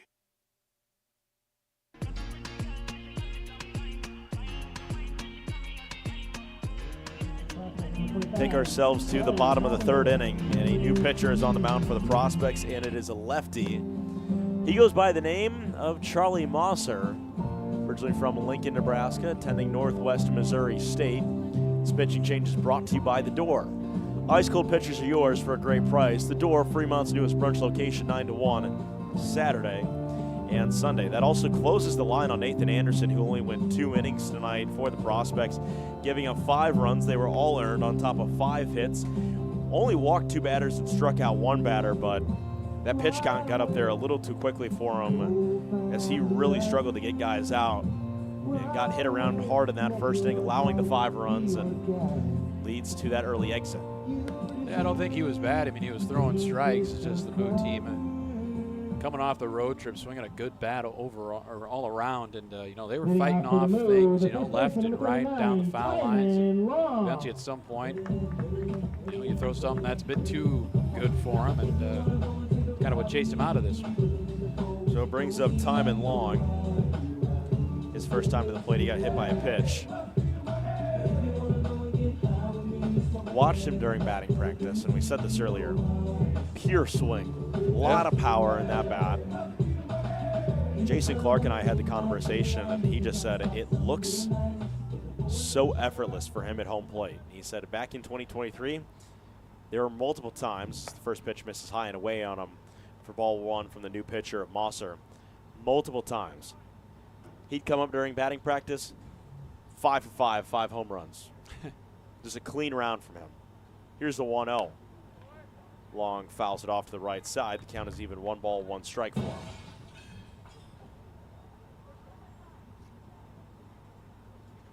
I got to reintroduce myself to Mr. Long today. He was in the Northwoods League last summer with the Logs, and I said, I remember your name. I don't necessarily remember you, because turns out he played a lot of road games during that stretch he was there. 1-1 skips right in front of home plate and takes a high bounce all the way to the netting. I think that might have gone off of home plate, and the count's 2 balls and 1 strike. The big question is, did he remember you? I don't think so. Okay. But if his mom watched, probably. Hello, Mrs. Long. Miss Long. Mrs. Long. 2-1. Missed inside, 3 balls and 1 strike.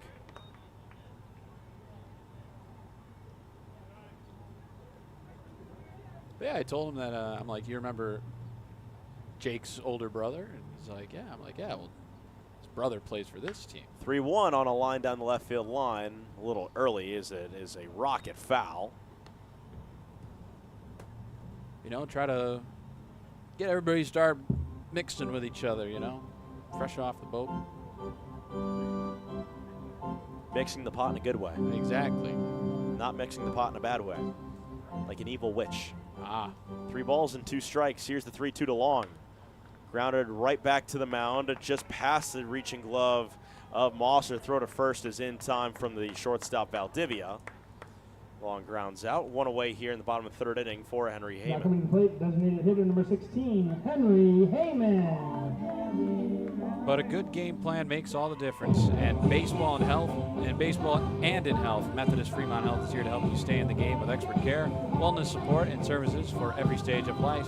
Trust your hometown team at Methodist Fremont Health. First pitch to Henry Heyman, misses high at the top of the zone for a called ball.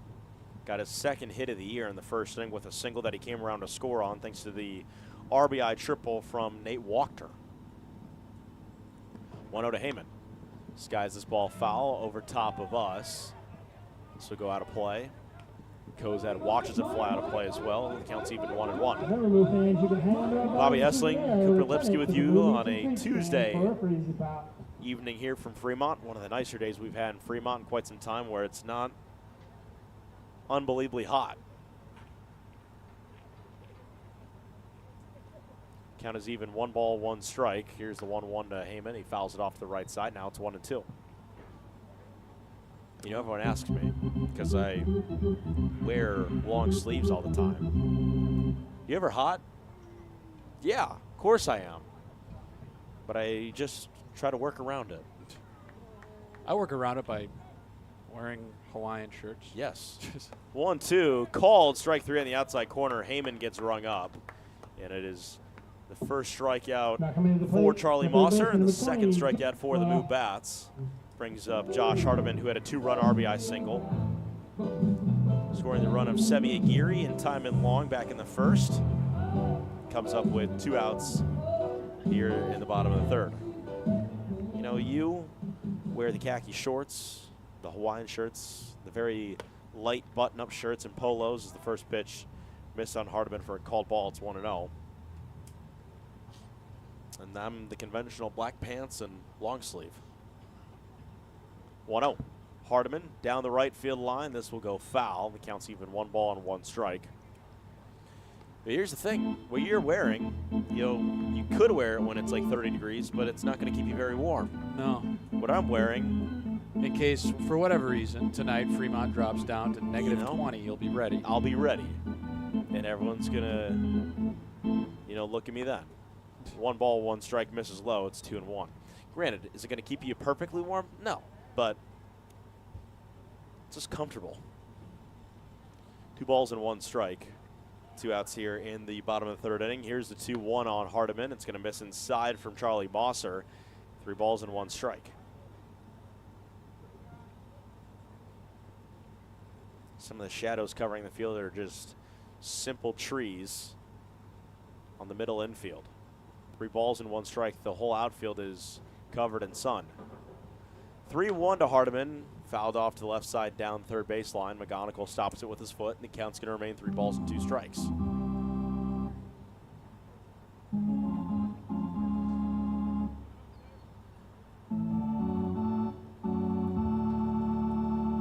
Three balls, 2 strikes. Charlie Mosser in relief for Nathan Anderson, who went 2 innings, giving him 5 hits, 5 runs. The 3-2 to Hardiman. It's tying away for ball 4. Hardiman draws a 2-out walk, and here is Nate Walker. 2-run RBI triple. And Walker has to drop the catcher's gear and comes up to the plate. Oh, he's always asking us, when am I going to get the post-game interview? When am I going to get the post-game interview? I say, well, right now I say he's in the lead right now. He is off and rolling. He got the pregame interview. Yeah. You know, you have some guys that want the pregame interview. Some other guys don't want the pregame interview. You can kind of tell based off how they're interviewed if they like doing it or not. As they check on the runner over at first, Hardiman, the ball gets away, and Hardiman's going to take off for second, and a runner's in scoring position for Walker before he even sees a pitch. I was going to say, Walker more of a, I think he loves the camera. He's chatty. He is chatty. Gave us our longest player interview of the year. That was yesterday down in Hastings. It was a great interview. Not because I asked the questions, but just because Walker gave really good answers. So now the first pitch to Nate Walker from the lefty Charlie Mosser missed outside for a ball. It's 1-0. Lefty on righty matchup, as will be the case for probably the remainder of the contest. Outside of the lone Brzinski-Mosser matchup that we might see. 1-0. Misses down and away. It's 2 balls and no strikes on Nate Walker.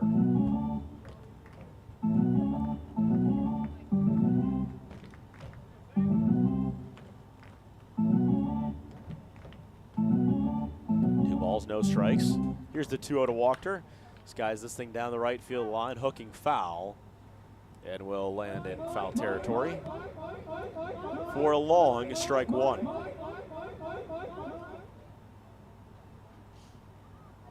I just think it's fun. South Dakota State catcher, and then now we just got Timon Long, attending NDSU.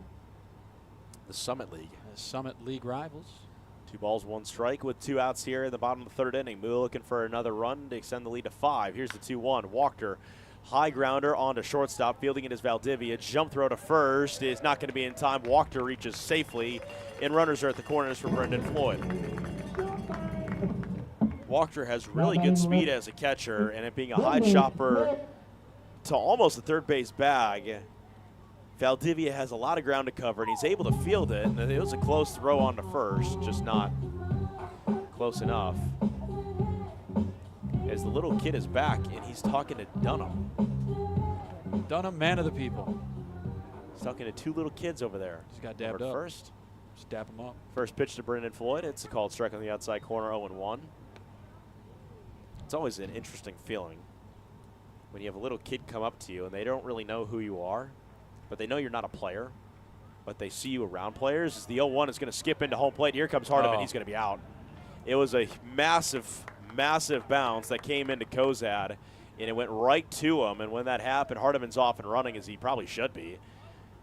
Did the right thing, but at the end of the day, he's tagged out because all the way to the back. It takes a fortune hop. So that's going to close out the 3rd inning. Hardiman is out at home as Brendan Floyd will lead things off in the bottom of the 4th. But at the top of the 4th, it will go Perrin, Martin, and Kozad. It's 4, 5, and 6 in the order for the prospects. They trail the Moo 5-1. We go to the 4th inning here on the Moo Baseball Network.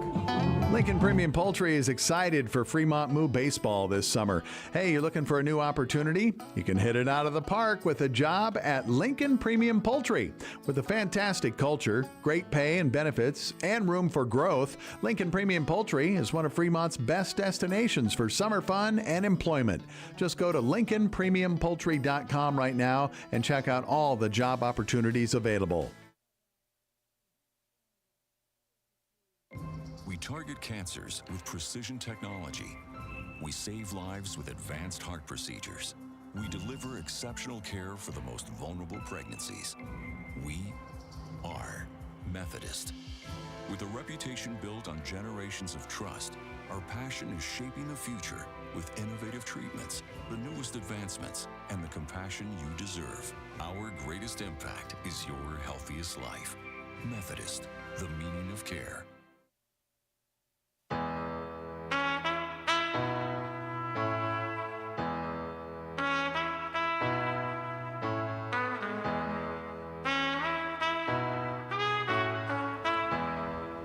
Take ourselves to the fourth inning. Bobby Hessing, Cooper Lipsky with you, and for the middle innings, as always, Cooper Lipsky will do the play-by-play.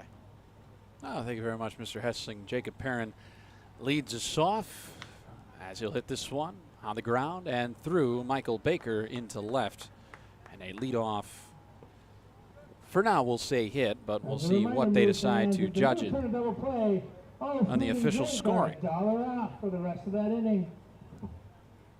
And they're going to call it a single, so that's how he began the inning. One pitch, one hit for Jacob Perrin. As here comes Aiden Martin. Martin, one of the premier players on the prospect side. That one low for a ball. As it begins the at-bat. Now, of course, what I mean by that with Aiden Martin, 13 hits and 31 at-bats. That one's called for a strike against him. A .419 average and on-base percentage of .462, which leads the team in both statistical categories. A 1-1. Bouncing ball. This one's going to sneak into left as a diving effort from Michael Baker. Just out of his reach. Back-to-back hits. So once again, a little bit of trouble here for Brooks Kneifel. He's able to work out of the jam in the second where he had a runner on third. And worked with ease in the had a runner on third in the second. Worked through the third easily. As Corey Kozad digs in. Once thought to be ejected, and now he's back. Two runners on, nobody out. Kneifel comes home, and Kozad lines this one foul down the right field line. Did you hear what Asher said? What did he say? He said, now entering again, Corey Kozad. The director of fun. I've missed him. The 0-1. Now one low, and the count now 1 ball, 1 strike. In a very bizarre situation, if you're just joining us, we're in the top half of the fourth. Corey Kozad went around on a strike 3 call that he did not like. It's 1-1, misses it low, and now it's 2-1. Because it was one of those where you check down to first, and the first base umpire will give his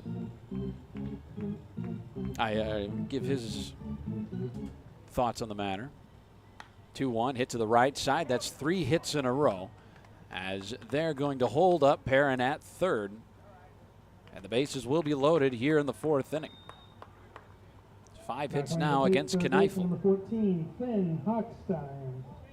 So the umpire rung him up. He went back to the dugout yelling, shouting, and it didn't stop. And then the umpire threw him out, at least what we thought. He made his way out of the field of play on the other side of the fence and then came back, and they said he could keep playing.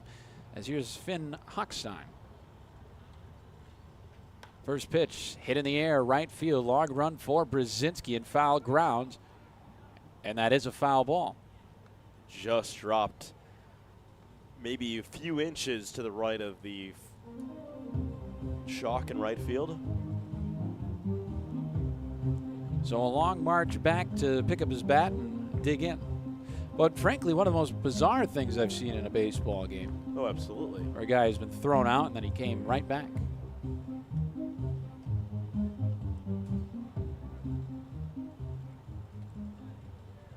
No balls, 1 strike, nobody out. Bases loaded against Brooks Kneifel. Allen misses inside. Good stop behind the plate by Wachter.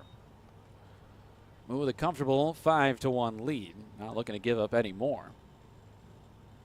Kneifel up to this point had been pretty good. The 1-1. Hit down the right field line. This one will end up foul again. Not as close as the last one because it fell into the parking lot.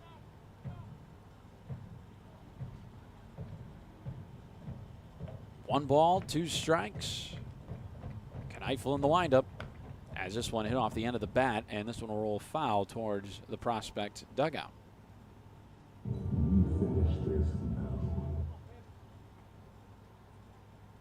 But for Hochstein, able to reach on a walk, made his way to third, back in the second, but did not score. Moved up on a pass ball and a stolen base. So here's the 1-2 from Kneifel. Hit in the air, right field. Brzinski, long run, makes a sliding catch. Not quite, he dropped it as they're going to try to get it out at second as a run scores, and they will. So Jacob Perrin in to score. Martin over to third. Corey Kozad tried going for 2.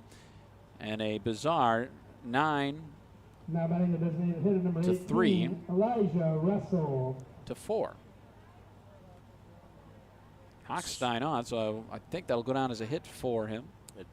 I assume it would. A diving effort or sliding effort.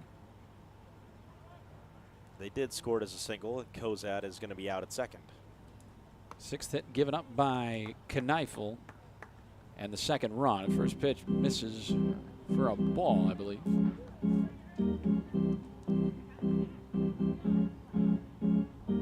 Elijah Russell swings and misses at strike number 2. So the prospects are back on the scoreboard. 5-2 here in the top of the 4th. Runners on the corners and 1 down for Elijah Russell, designated hitter in this one. Struck out looking last time up, able to lay off, and now they count at 2-1.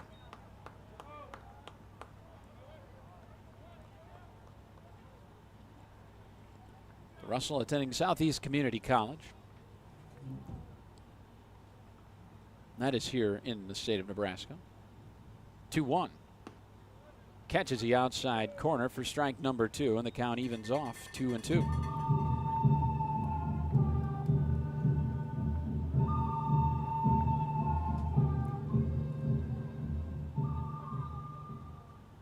I wonder if you'll see Hochstein on the move here with an open second base. Here's a 2-2. Misses low in the dirt, and now it's full. 3 balls and 2 strikes.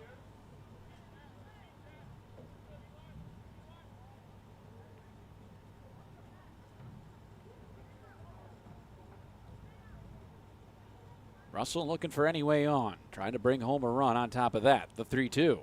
Misses down and in for ball 4, and the bases are loaded once again. Kneifel missing everywhere. Now batting the left fielder. When he's allowed 5 straight guys to get on base, he's fortunate that he's gotten out. But once again, the bases are reloaded. So the double leadoff, 9 spot, Cody Hatcher, left fielder in this one. First pitch misses high for a ball. First time we've seen Hatcher here at Moeller Field. Yep. See we get used to these prospects. We see him so much. And we'll see him quite a bit more. 1 ball, no strike. Bouncing ball back up the middle. Aguirre plays it on at second. Hop flips it to second for 1. Not quite. It is through the glove of Baker, and getting back to second safely is Russell. They thought they had him pegged over there, but a run comes home, and Aiden Martin. Curious how they'll score it. If they score this a fielder's choice, or if they just scored a regular error. But a second run is in, or a third run is in. I'll have to wait to see if they give Hatcher a hit or a fielder's choice, or maybe even an error. As Ripken Fleck digs in with the bases still loaded. First pitch from Kneifel, hit to the right side. That's down into right. Brzinski, it gets through him. That's going to allow 2 runs to score. And being held up at third over there is Cody Hatcher. So just like that, 2 runs have crossed the plate, 4 in the inning, and we are tied now. And they did mark it an error. on Sevi Aguirre for Hatcher. And Ripken Fleck has himself a base knock. 2 RBIs to go right along with it. And it's 5-5. Connor McGonigal out to talk to his pitcher. But Methodist Fremont Health is proud to bring advanced cancer care closer to home with our enhanced technology, including a new state-of-the-art linear accelerator and a team of experts who treat you like family. You don't have to leave Fremont for exceptional cancer treatment. Methodist Fremont Health, urgent care right here where you live. 4 runs have crossed here in the top of the 4th for the Nebraska prospects, so they're not done yet. The 8th batter of the inning, and Mike Valdivia. 2 runners on in scoring position.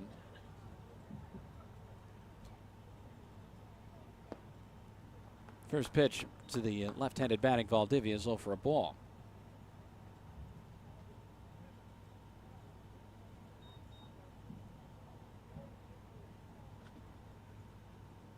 That one misses outside, and now the count at 2 balls and no strikes.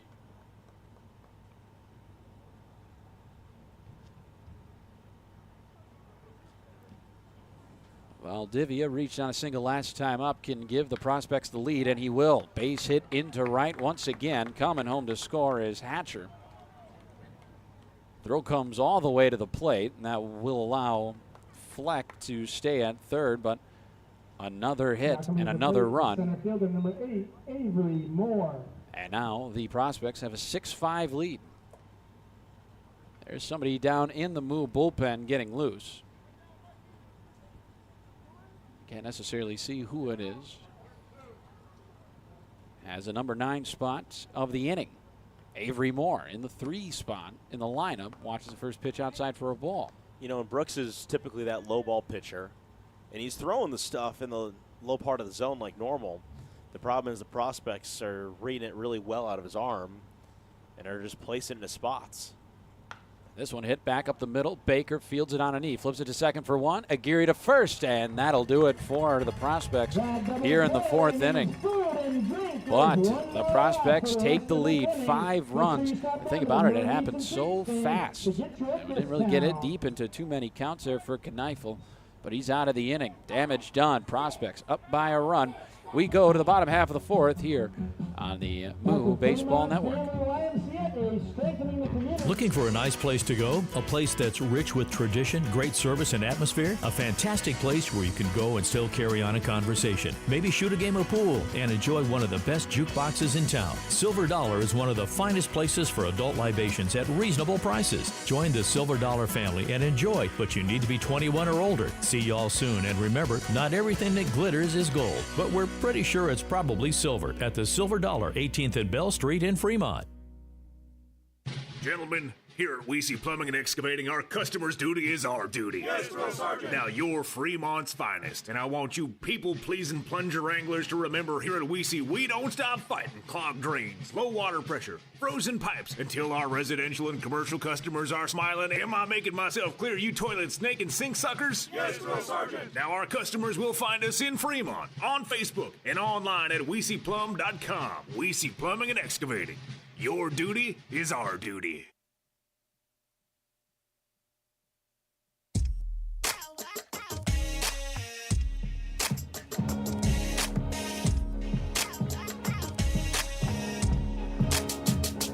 Back here on the Moo Baseball Network, Big Dog 98.9, 1340, as well as BSDN Live on YouTube and the Moo Mixer. Whatever you're listening on, we're glad you're here as Mosser begins another inning of work. Here's Brendan Floyd to lead us off.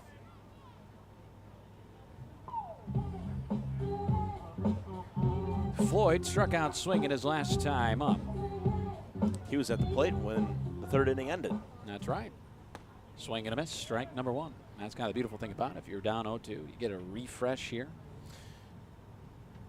This might be a question that you think is a little anarchy-ish.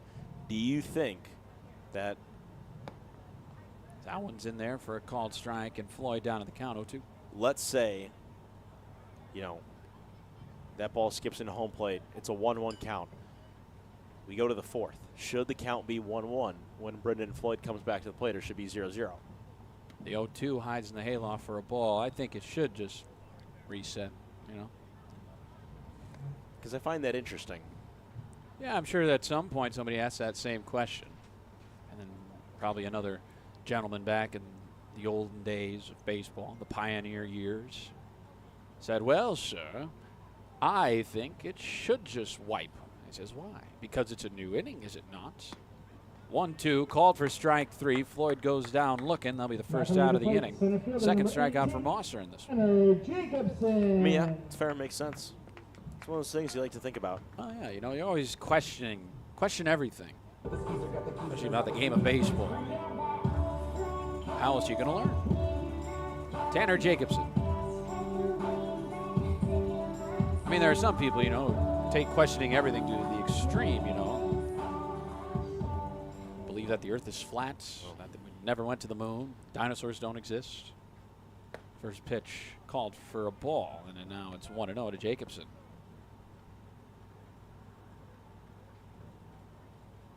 I don't have time to be a conspiracy theorist. That's my thing. The 1-0. Swing and a miss. 1-1.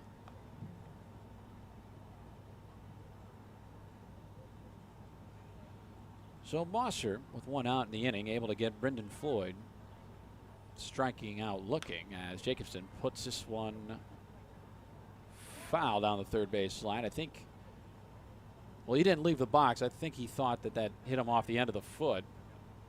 That's what he's telling the home plate umpire, and that's why he didn't initially leave.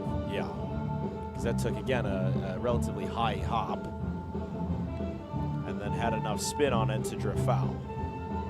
So the count at 1 ball and 2 strikes to the Cloud County product.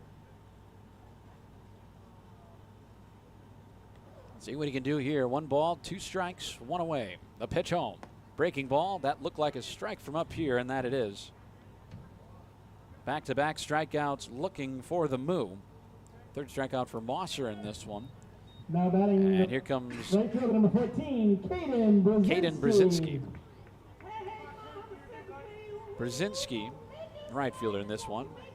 He is 0 for 2 so far. Grounded into a 6-4-3 double play last time up. Trying to change his luck now. First pitch to the plate, way outside for a ball. It's just funny how baseball works because the Moo had all the momentum. Yeah. And it shifts right back. You see it happen. See it happen in every sport, right? Yep. Here's the 1-0. That one misses low and away. It's almost the same spot he missed before. Now it's 2-0. It's like how basketball is a game of runs. Yes. See, somebody did a study about, you know, like if a guy's shooting hot, is there any sort of like reason for that? If you, that one cut on and missed, and now it's 2-1. Like when a guy goes on a run by himself, and they say like, oh, give it to him, he's shooting the hot one right now. They found out that it's just all psychological. Like there's like no real connection between those two things, I guess. I worded it poorly, but I'll count 2 and 2. Well, couldn't you say that about anything in sports? It's all psychological. I mean, I absolutely agree. Yeah. But like there's no, I'm trying to remember what it was. Here's a 2-2, and that one misses low and away, and the count goes full. Was like one of those sports science segments that they did? I think it was an article, is what my dad was saying. Some guy wrote it. It was like on The Athletic, which is like the big one that you go to for just little insider stuff about sports. You pay a certain amount of money, you know, become a subscriber, but it's good stuff. That one waved at and missed, and 3 up, 3 down, 3 Ks for Mosser. And that'll do it for the Moo here in the 4th inning. How about that from Charlie Mosser? All right, but that does it for the 4th. And the end of the 4th inning is a good time to head for the bathrooms. Brought to you by Weesey Plumbing, Heating, and Excavating. When something messy breaks, remember your duties are to Weesey Plumbing. Call 721-6908. The Prospects hold a 6-5 lead over the Moo. We go to the 5th on the Moo Baseball Network. Welcome to Fremont and Dodge County, where we invite you to play, shop, stay, and eat. Dodge County is where your next outdoor adventure is at your fingertips. Did you know that downtown Fremont is also known as the antique capital of Nebraska? Fremont and Dodge County also has many fine hotels, campgrounds, and RV parks to suit any needs. We invite you to come and see why downtown Fremont has been named the most charming downtown in Nebraska by USA Today. Now that's what a solid piece of wood sounds like. Look just past that left field wall at Moeller Field, you'll see Christensen Lumber, a solid lumber company for over 100 years. And there goes another ball into the lumber yard. Professional builders know Christensen Lumber is their home run hitter for quality materials. More contractors and woodworkers will tell you Christensen Lumber is the best choice to find quality cuts of lumber. Since 1923, Christensen Lumber. It's where the pros go. 714 South Main, just past the left field wall at Moeller Field.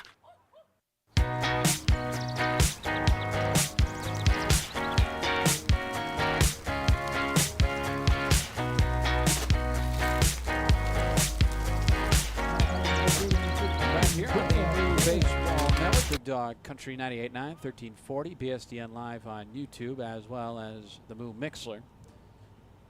As the Moo shut down in the fourth, no runs, no hits, 3 strikeouts is all they picked up against Charlie Mosser. Kneifel back out there. First pitch in there for a strike. The leadoff man, and Jacob Perrin led off the fifth. And Kneifel has thrown 81 pitches to this point, so you'd assume this will probably be his last inning. 0-1. Misses outside. Now it's 1-1.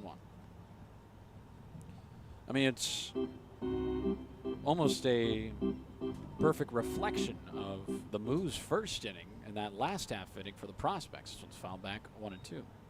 All 9 batted. Multiple hits. Multiple hits. Difference was both had 5 runs. Yeah. There was a difference between 3 hits to 5 hits, but still. Yep.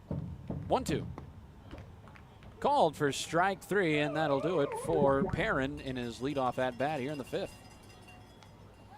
Make it strikeout number 6 for Brooks. He's looking good right now out on the bump. Yeah, he is. Now batting at first for 17, Kaden. You know, when he's got that command out there and the control of the low stuff, it's very deceptive. I would agree. How could you not disagree?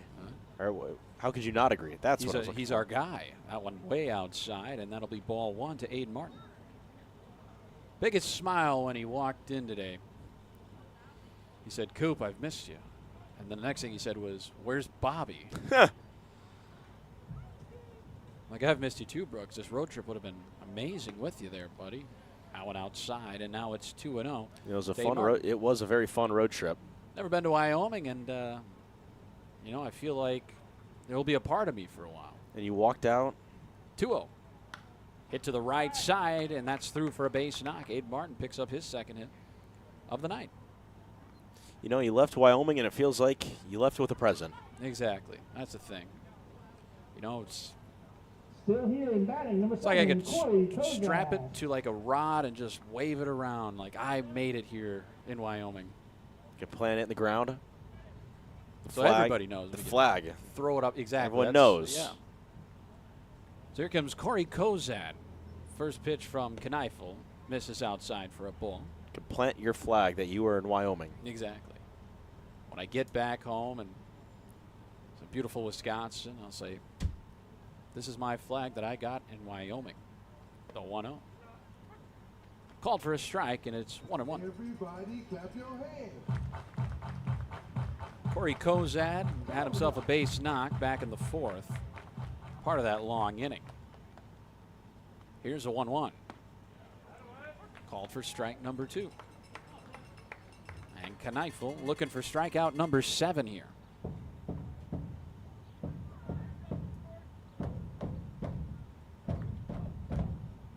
One ball, 2 strikes. Here's the pitch home from Kneifel. Bouncing ball back up the middle. Aguirre flips it to second for 1, to first. In time. 4-6-3 double play. Dynamite stuff from Aguirre, Baker, and Long. And that'll do it for the Prospects. 5th inning. No runs, 1 hit, nobody left on. Score remains in favor of the Prospects. 6-5. Here on the Big Dog 98.9, 1340, BSDN Live on YouTube, and Moo Mixler on the Moo Baseball Network. Kills Barbershop is the Sports Center barbershop in Fremont. Be sure you look your best and get into Kills Barbershop, where you'll receive quality haircuts in a friendly atmosphere. Get a fresh cut, have them hot leather and shave your neck. If you're looking for that special feel of a true barbershop, Kills is the place for you. They're open Tuesday through Friday, 8:30 to 5:30, and Saturday, 7:30 to 3. Kills Barbershop, 6th and Broad in downtown Fremont. They'll make you look your best. Find your purpose with work that matters. Methodist is hiring for clinical and non-clinical positions throughout our health system. Join a team that's making a difference and take advantage of a range of benefits like medical, vision and dental, flexible scheduling, and tuition assistance. To find all of our opportunities and apply online, go to bestcare.org/jobs. That's bestcare.org/jobs. Methodist, the meaning of care.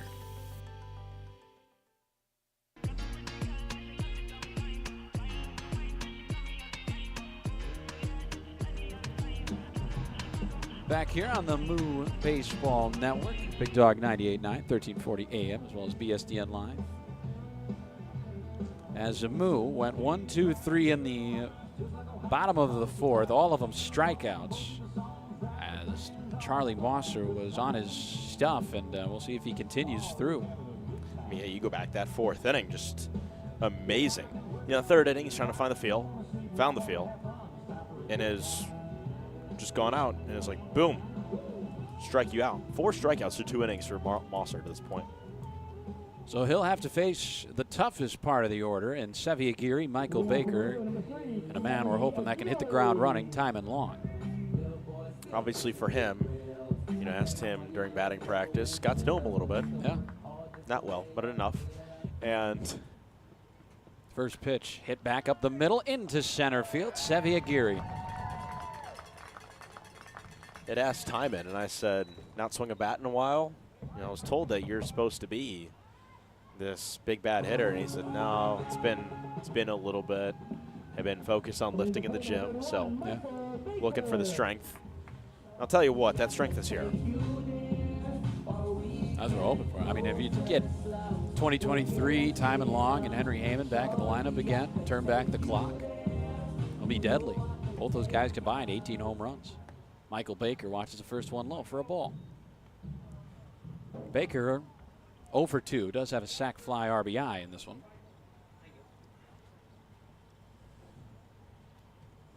Has a check over to first, Aguirre back with a slide. Took a very large step over to his right to get back to his left.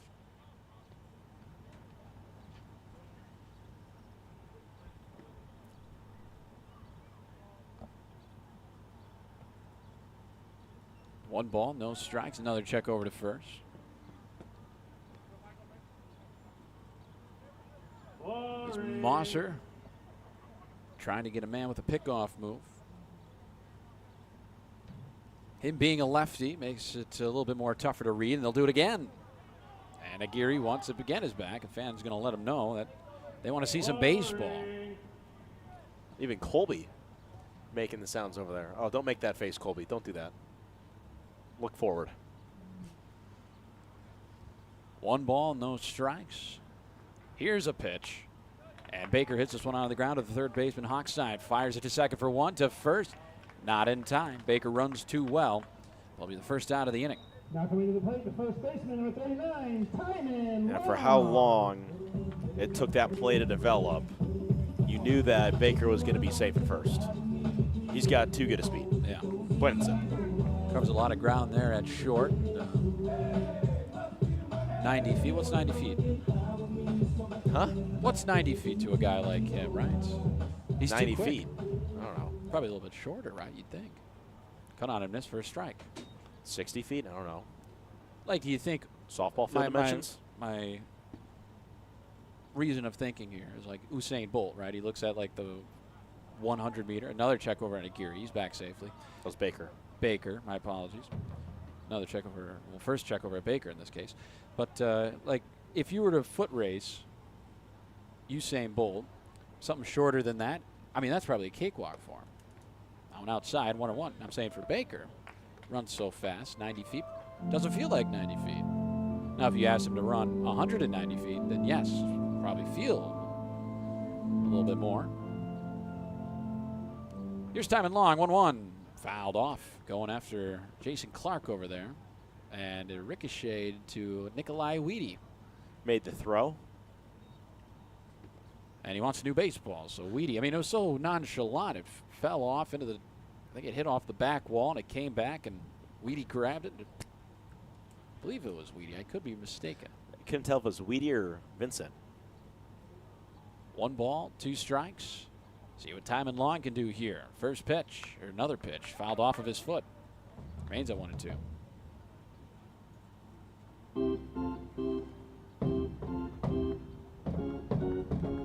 But I believe Kneiffel's night is done. He's in the dugout without a jersey on. At least I didn't see one on him.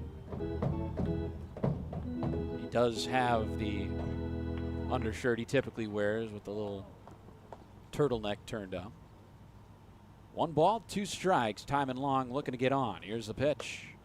Called for strike 3 on the top part of the zone for the second out of the inning. Strikeout number 5 for Mosser. Now coming to the plate, number 16, Henry Heyman.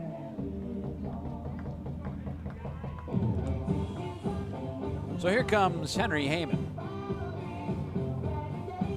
Had himself a base hit back in the first inning. Struck out in the third looking. First pitch high and away, ball 1 to the Australian. Jokingly tell him he's the wonder from down under. Fun guy to talk to. A lot of stories to tell. He's been around the world multiple times. Multiple times. Check over on Baker at first. He's back okay. Very fun personality to be around, he is. I never met an Australian who was boring, really. I don't know how many Australians I've met. Oh, well, I know I have met 2 this summer. 1-0. Hit on a line down the left field wall and foul. The new Nebraska punter, Archie Wilson, is from Australia. I playing Aussie rule football, and then they call them up to play football in Nebraska. See, that was a mix of 2 different accents. I was going to say, I don't even know what that was. Nebraska. That was it. 1-1. Bouncing ball, foul down third baseline, and Nebraska. We'll see. We'll ask him how to say it. Where are the Fremont Moo located? What state are the Moo located in? Nebraska. Crikey. I have not heard him say that. I don't know if they say that. That just might be a stereotype. The 1-2 to Heyman. Misses down and in. I'm going to check over at the first base umpire and say Heyman did not go, so now it's 2-2. Closing in on 9 o'clock here. Rarely long first inning. The 2-2. Catches the outside corner for strike number 3. Heyman doesn't like the call, and that'll do it for the Moo here in the 5th. Heyman talking with the home plate umpire, and McGonigal marching back and shouting back at him. And we'll see what transpires here. And now he just got tossed. He got ejected. So there it is. He waited for him to turn his back, and he kicked him out. And McGonigal is going to go out and have a conversation. So here we go. Well, I suppose by the rule, he could probably come back. I don't think he's leaving. Yeah, I mean, he has the ability to re-enter the game, I guess he does. Team behind him, they're also helping the cause. And there's talking to, I think, the prospects dugout as well. And McGonigal is not only pleading his case to the home plate umpire, but also the field umpire. And we got musical chairs as well. We got musical chairs. We've got McGonigal pleading his case to the home plate umpire. If anything else happens, we'll tell you on the other side of the break. Moo go quiet in the 5th. No runs cross the plate on a hit. And we'll go to the 6th. It's 6-5 in favor of the prospects here on the Moo Baseball Network. Lincoln Premium Poultry is excited for Fremont Moo baseball this summer. Hey, you're looking for a new opportunity? You can hit it out of the park with a job at Lincoln Premium Poultry.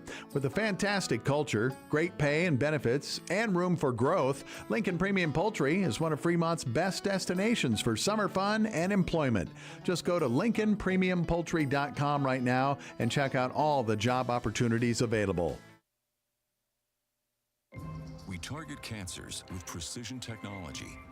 We save lives with advanced heart procedures. We deliver exceptional care for the most vulnerable pregnancies. We are Methodist.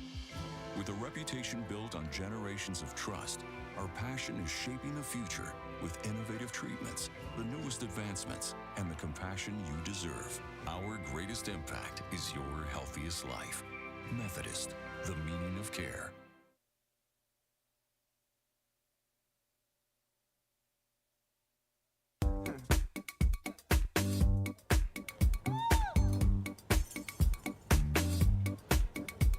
Back here on the Moo Baseball Network, 6 to 5. Prospects in front. We got a pitching change. Of course, this pitching change is brought to you by The Door.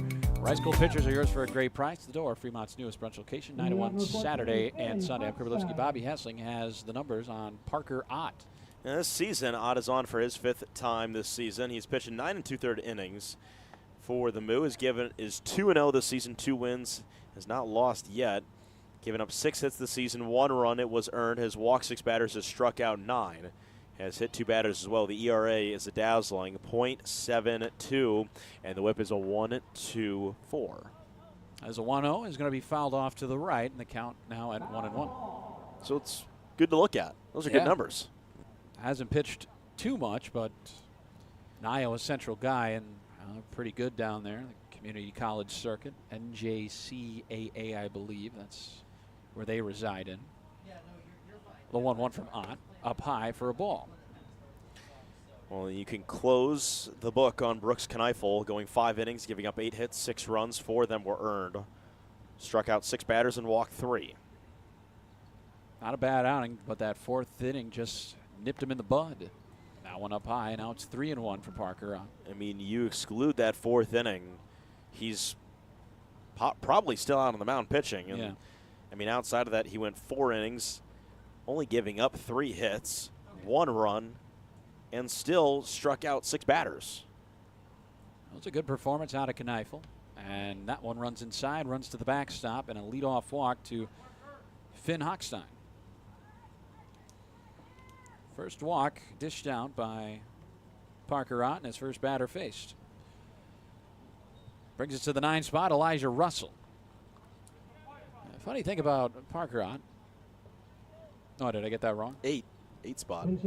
The 8 spot. What did I say? 9? 9. It doesn't matter because Nicola French is pinch hitting. Nicola French, an old friend.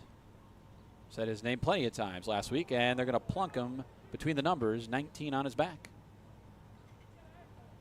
So before we could even really talk about French, he is already on his way down to first.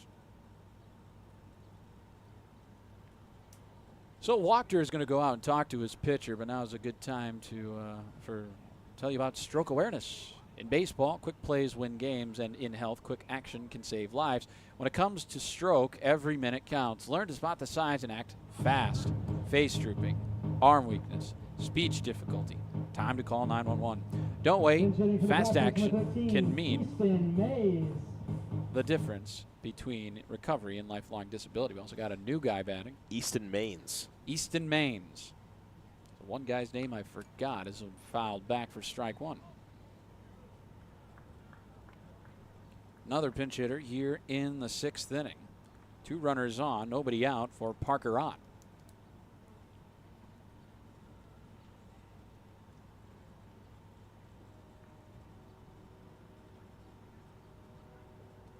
Making his first appearance for the Prospects this year. That went up high for a ball. Now it's 1-1. It's kind of fun. They showed up, and I asked their coach, and I said, "Hey, is there any names we should add?" And he says, "Hold on, I'm dishing out the new jerseys we ordered just for the new guys, and then I'll have them write it down for you." The 1-1. This one fouled off to the backstop, and it's 1-2. And you've got where he goes to school. He goes to the university. Missouri Western State. Missouri Western State University, originally from Elkhorn, Nebraska, attended Elkhorn North. That's the thing about the Nebraska prospects is that you can assume that all these guys from the Omaha, Lincoln area. This one popped up, foul down the right field line. Brzinski gives it a look. Count remains 1-2. That's a mouthful, though. Missouri Western State. Missouri Western State. I believe that's a Division II school. I think it's in the Middle American Athletic Conference. I think that's something like that, or the Great American. 1-2. Swing and a miss. Strike number 3. Maines goes down swinging for the first out here in the 6th inning. So, as the last inning ended in the 5th, Connor McGonigal was thrown out of the ball game. So I assume that it's Tyler Dunham in charge. Either that or Jason Clark. We don't have many other options. Can Ben Asher re-enter? Ripken Fleck digs in. He swings and misses at strike number 1. Is Ben Asher allowed to coach? He's calling out his own switches and shifts on the microphone. On the microphone. Kaden, you got to drift over. No balls, 1 strike, 1 away as Ott, pinpoint accuracy, pins his own. He's up 0-2. Fleck with a pair of hits in this one. Well, no bigger one than the one in the 4th that brought home a run. And Ott set at the belt. He comes home, double steal on. Throw is outside for a ball. No throw anywhere from Wachter. And these prospects not afraid to take a base.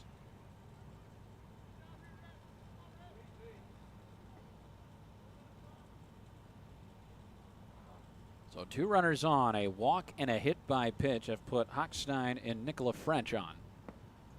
1-2 low, 2-2.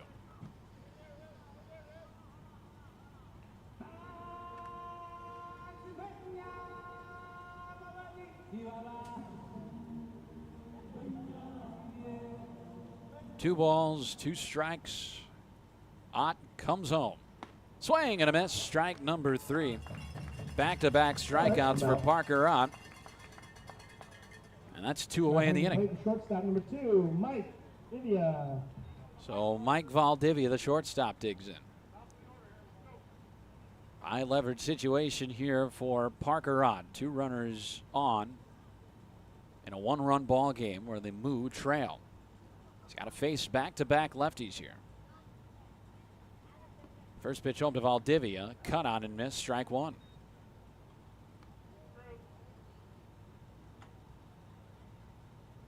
Valdivia with 2 hits in this one, and he's also walked. He's been a tough out to get for Kneifel.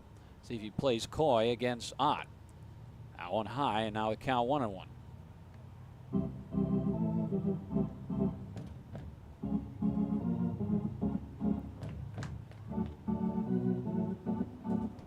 Hochstein, the runner at 3rd, and French, the runner on 2nd. That one hides upstairs, and now the count 2-1. You know who Red Panda is? No. It is the lady that's on the unicycle and throws plates up in the air and catches them all. She performs at halftimes of basketball games. Yeah. Did she take a spill? She did. No. Before the act even started. Oh, no. 2 balls, 1 strike. Here's the pitch home from Ott. Fouled off to our left, and the count evens. 2 balls, 2 strikes. Ott trying to get strikeout number 3 of the inning. And according to social media, she left the halftime performance with a wrist injury. Oh, no. So Red Panda came tumbling down. You hate to see it. It's unfortunate. Somebody as talented as that. 2-2. Fouled back. We do it again. Watch your cars. Pretty good sized crowd here on a Tuesday night from Moeller Field, making noise with the cowbells. Trying to get behind Parker Ott, the moundsman. 2 balls, 2 strikes. The pitch. Misses high, and it gets over the glove of Wachter. This will bring home a run. Hochstein in to score. It's now 7-5. Over to 3rd is French. And the count goes full.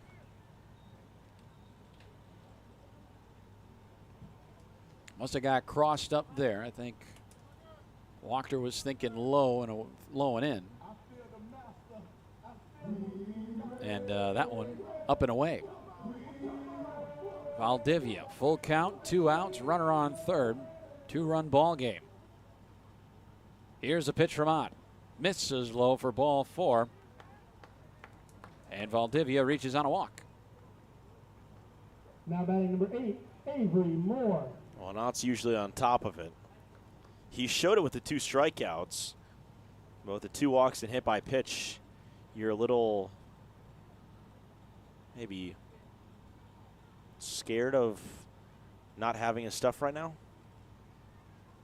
They'll need it against the Purdue product, Purdue Boilermaker, and Avery Moore. First pitch outside for a ball.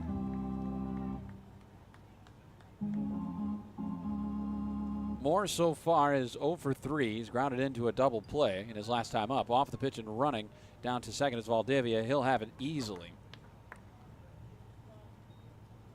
Count moves 2-0.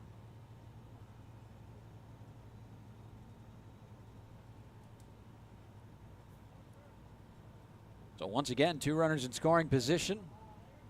As Ott kicks and deals. Hit on the ground to the right side. Aguirre able to stay down on it. And shallow right. He'll make the throw to first, and down goes Moore. 4th time he's been retired in this one, and cleans up what could have been an even worse inning for Parker Ott. Able to work through it, but 1 run crosses. And it's now 7-5 in favor of the Prospects. We go to the bottom half of the 6th here on the Moo Baseball Network. Lincoln Premium Poultry is excited for Fremont Moo baseball this summer. Hey, you're looking for a new opportunity? You can hit it out of the park with a job at Lincoln Premium Poultry. With a fantastic culture, great pay and benefits, and room for growth, Lincoln Premium Poultry is one of Fremont's best destinations for summer fun and employment. Just go to LincolnPremiumPoultry.com right now and check out all the job opportunities available. We target cancers with precision technology. We save lives with advanced heart procedures. We deliver exceptional care for the most vulnerable pregnancies. We are Methodist.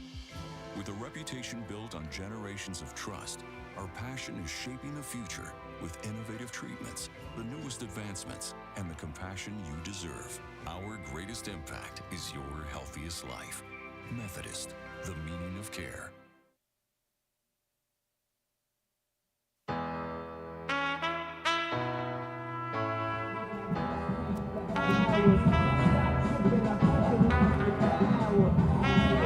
Back here on the Moo Baseball Network, I'm Krivulipski.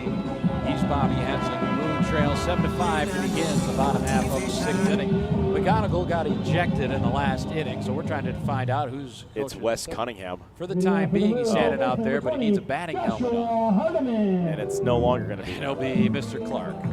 Well, who's going to run the game changer now? Well, they better do a good job, whoever it is. That's all I'm asking. Nebraska has put up 7 runs on 8 hits and an error. As the pitch comes home to Hardiman, he pops this one a mile high on the shallow outfield, drifting over a long way for Ripken Fleck. He reaches back, he'll make the catch. 1 away. Now coming to the plate, the catcher, number 12, Nate Wachter. 23 starts with Carmichael Jordan.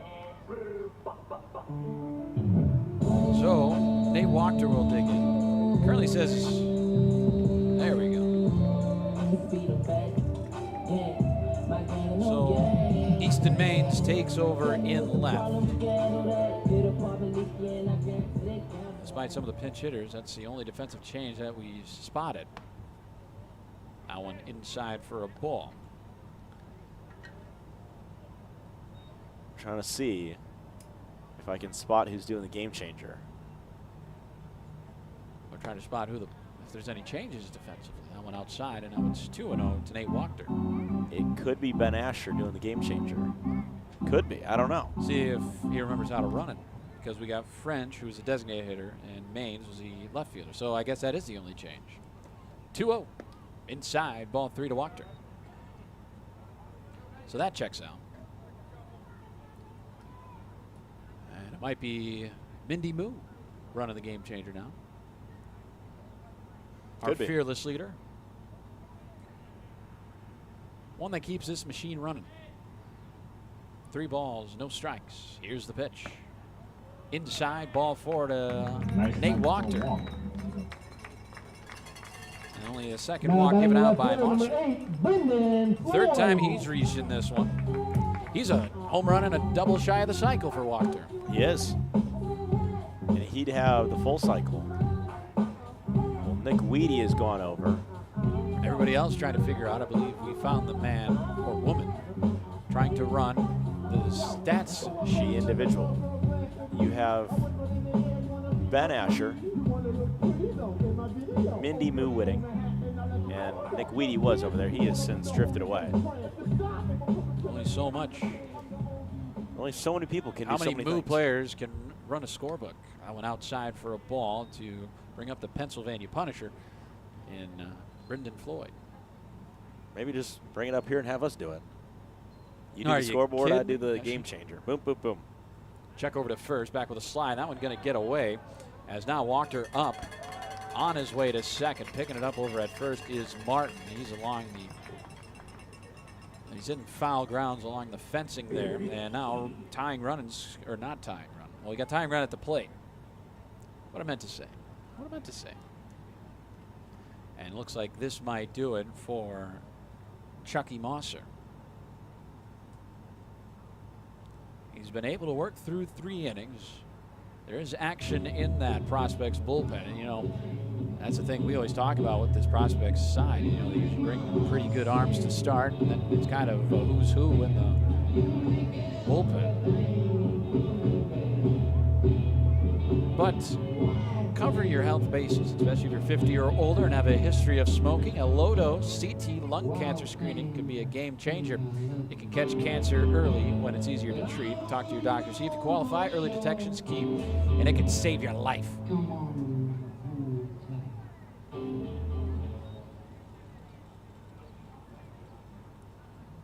So 1 ball, no strikes. Charged against Brendan Floyd. Attended Rowan College in South Jersey this past spring. That one up high in the count. Now 2 balls and no strikes.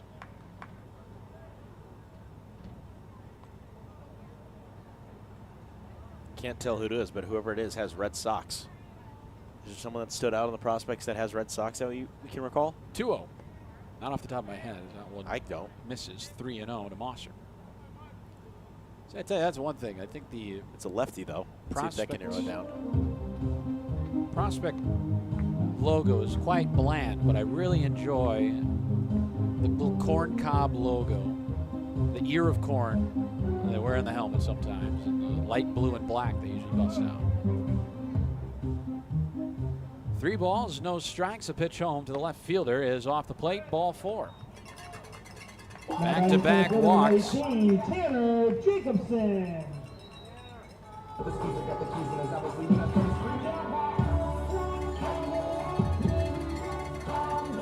Third walk given out by Mosser, and the go-ahead run now at the plate. Tanner Jacobson does have 1 home run this season. Back on June 8th against these Prospects.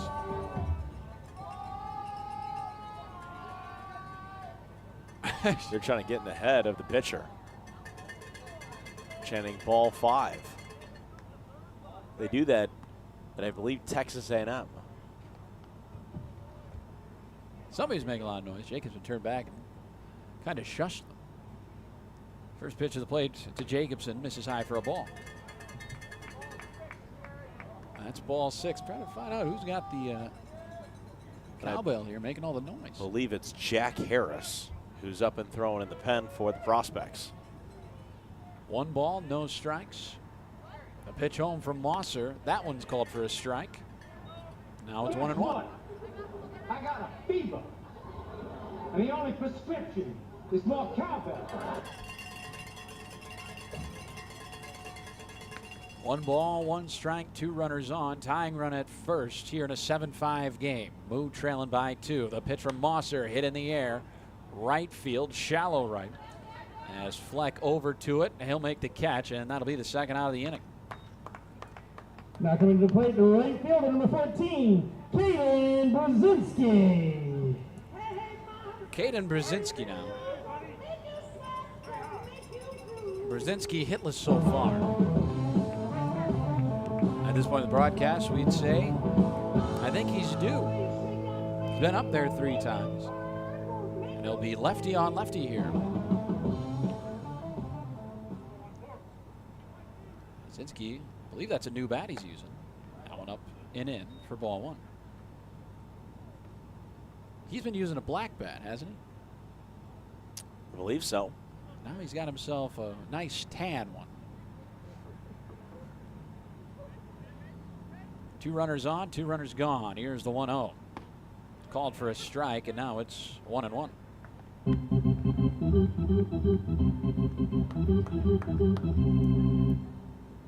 Brzinski looking to put one in a gap somewhere. Well, as Brendan Floyd runs, Walker would score pretty easily from second. Here's a 1-1. Breaking ball drops in upper part of the zone for a strike. Some of the Moo faithful not liking the call.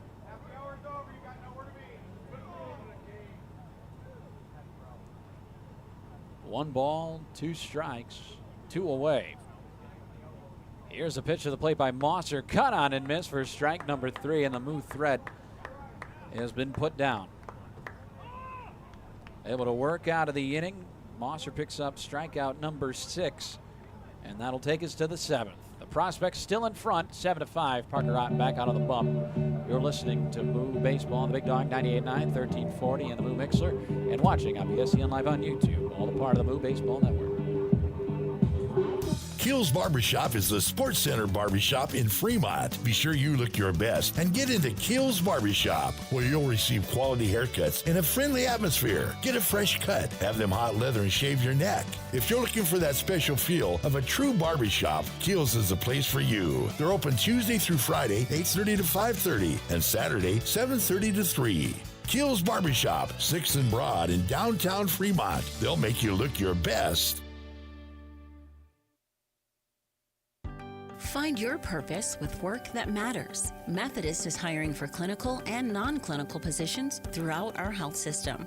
Join a team that's making a difference and take advantage of a range of benefits like medical, vision and dental, flexible scheduling, and tuition assistance. To find all of our opportunities and apply online, go to bestcare.org/jobs. That's bestcare.org/jobs. Methodist, the meaning of care.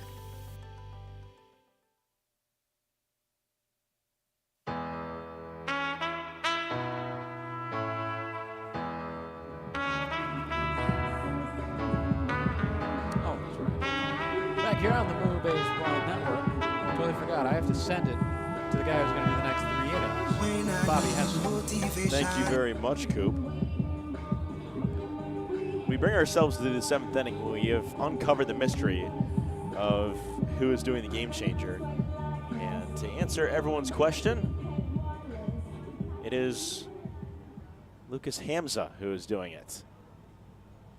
Because normally it is either Jason Clark or Tyler Dunham, one of the assistant coaches, but after Connor McGonigal got ejected. More hands on deck? More hands on deck. They had to go coach either first or third. Now I think Jason's still doing it while the Moo are pitching, as the first pitch is going to come inside, and it's a ball to Jacob Perrin. Perrin, Martin, and Koza had the scheduled 3 due up. Perrin 1 for 3 with an RBI ground out and a single that he scored on. 1-0 cut on him, missed the top of the zone. The count's even 1 ball and 1 strike. Curious if there's a pitching change. Does Tyler Dunham go out and do it because he is the player coach pitcher? Who knows? He throws a strike, pulls out his back pocket. 1 ball, 1 strike, 1-1 misses high on Perrin. Kind of leaned into it but didn't hit him for a call ball. 2 balls and 1 strike. Sun is pretty much set here over top Muller Field. It's the dark blue sky that's beginning to take over. Lights are on. They are playing a factor. 2 balls, 1 strike. Here's a 2-1. It drops into the zone on Perrin, and the count's even 2 balls and 2 strikes.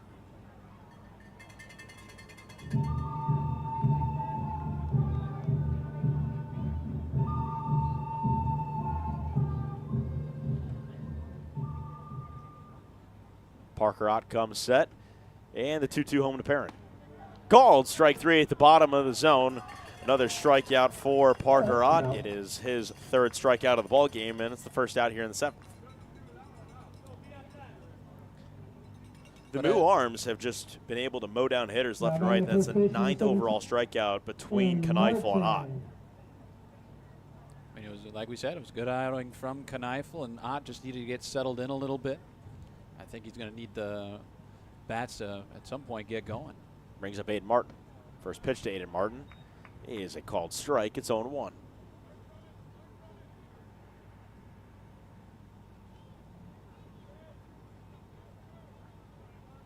No balls, 1 strike. There's the 0-1. That's hit on a line into left field. Coming on in, making the sliding effort is Brendan Floyd. It's going to get by him and is going to go all the way to the wall. Digging for second is Aiden Martin, and that's where he's going to stop standing up. It's a 1-out double. Heck of an effort out there by Brendan Floyd, but just misjudged it a little bit. Goes underneath him, and it's an extra base hit for Aiden Martin. It's his 3rd hit of the ball game. Yeah, we know how it can be with some of these lights. It gets a little tougher to read baseball, especially on a line like that.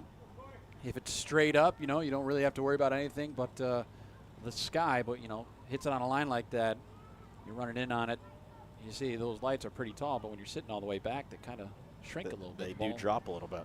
The ball flies right into it. So it brings up Corey Kozad, who once we thought was ejected, was not as he re-entered the ball game. First pitch drops in. It's a called strike on Kozad. Kozad is 1 for 3 today. He struck out in the 2nd, got tossed after that. Here's the 0-1 to Kozad. It's going to miss low for a ball. The count's even 1 ball and 1 strike. After he was tossed, he was able to re-enter. There was some miscommunication between the umpire and the prospects. He then singled in the 4th and was the last out in a 4-6-3 double play in the 5th. 1-1 to Kozad. It's a called strike on the outside corner. 1 ball and 2 strikes. He's got a runner at second, and Aiden Martin, who's got a 3-hit night. Finn Hochstein is to follow. He's walked twice and scored twice with an RBI single as well. 1 ball, 2 strikes. Parker Ott sets right above the belt. Looking on Kozad. Here's the 1-2. Softly hit on the 3rd base. Hardiman fields it off 3 hops. Throw to first is in time. And there are now 2 outs in the inning to bring up Finn Hochstein. And thus back at home means you have to sing the national anthem again. I forgot the words. Oh. How does it go? I don't know. Colby, you are singing the national anthem today. 7th inning stretch. 7th inning stretch. What did I say? National anthem? What are the words again? I said national anthem. You did. Wow. And that's okay. We're doing it's 4th of July weekend. God Bless America. You have to sing that. This is my favorite. So that brings up Finn Hochstein to the plate. First pitch is a called ball. It's 1-0. I told Colby that, and he can't keep it together. He's laughing hysterically. 1 ball, 2 strikes, or 1 ball, no strikes rather. The 1-0 is missed outside. The count is going to go 2 balls and no strikes now. Finn Hochstein. Take me out to the ball game. Take me out with the crowd. Some people say 2, but the original lyric is with the crowd. 2 balls, no strikes. Here's the 2-0 on Hochstein. High at the top of the zone. 3 balls, no strikes. Still 2 outs here in the 7th inning. So you'll sing the 7th inning stretch. Yes. Colby will sing God Bless America. In the 8th? In the 8th. No, we'll do both in the 7th. And then we'll just continue playing baseball. 3 balls, no strikes, because that's how they do it. Here's the 3-0. It's going to drop in the zone for a called strike. Hochstein has walked twice today, had the RBI single in the 4th, then he came around to score on. He scored on the walk in the 6th as well. That made it a 7-5 ball game. 3 balls, 1 strike. Ott sets. Here's the 3-1. High chopper over the head of Ott. Aguirre's going to field it over at second. Double clutch. The throw to first is going to get by the arm of Long. Coming home to score will be Aiden Martin, and it is 8-5. As reaching second on the air will be Finn Hochstein. It's a tough play for Aguirre. Falling to his right, has to make a throw with all of his weight pulling him that way, and just happens to get by the arm of Timon Long. I think he got the front end of his cleat on the lip of the grass when he was coming in to field that, and kind of put him off balance a little bit. Brings up Nicola French. First pitch to French is a called strike. It's 0-1. French was hit by a pitch last inning. Took over for Elijah Russell, designated hitter today. No balls, 1 strike. Here's the 0-1 to French from Ott. It's called strike. It's 0-2. 8-5 prospects on top of the Fremont Moo. Here from historic Moeller Field in Fremont, Nebraska. The Moo are in front 5-1 at the end of the first inning. Prospects have since rallied back and scored 7. 0-2. Down and away for a called ball. It's 1-2.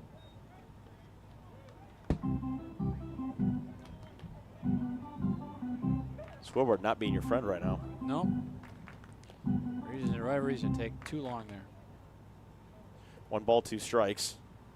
Coming set again. Parker Ott up by the chest with a runner at second and 2 away. Here's the 1-2. Misses down. Count's going to be even. 2 balls and 2 strikes. Well, so far, just looking out to the scoreboard, the line for the prospects, 8 runs on 9 hits, 2 errors defensively. For the Moo, 5 runs on 7 hits, 3 errors defensively. 2-2. Called strike 3 at the bottom of the zone. Nicola French gets rung up looking. Strikeout number 4 for Parker Ott as he struts off the mound and will send us to the bottom of the 7th inning. Stretch time here in Fremont. Another run crosses the plate for the Moo, or for the prospects, rather. They're in front 8-5 as we go to the bottom of the 7th inning. Due up for the Moo is going to be Aguirre, Michael Baker, and Timon Long. 8-5 prospects on top of the Moo. Stretch time here in Fremont on the Moo Baseball Network. Keels Barbershop is the Sports Center barbershop in Fremont. Be sure you look your best and get into Keels Barbershop, where you'll receive quality haircuts in a friendly atmosphere. Get a fresh cut, have them hot leather, and shave your neck. If you're looking for that special feel of a true barbershop, Keels is the place for you. They're open Tuesday through Friday, 8:30 to 5:30, and Saturday, 7:30 to 3. Keels Barbershop, 6th and Broad in downtown Fremont. They'll make you look your best. Find your purpose with work that matters. Methodist is hiring for clinical and non-clinical positions throughout our health system. Join a team that's making a difference and take advantage of a range of benefits like medical, vision and dental, flexible scheduling, and tuition assistance. To find all of our opportunities and apply online, go to bestcare.org/jobs. That's bestcare.org/jobs. Methodist, the meaning of care.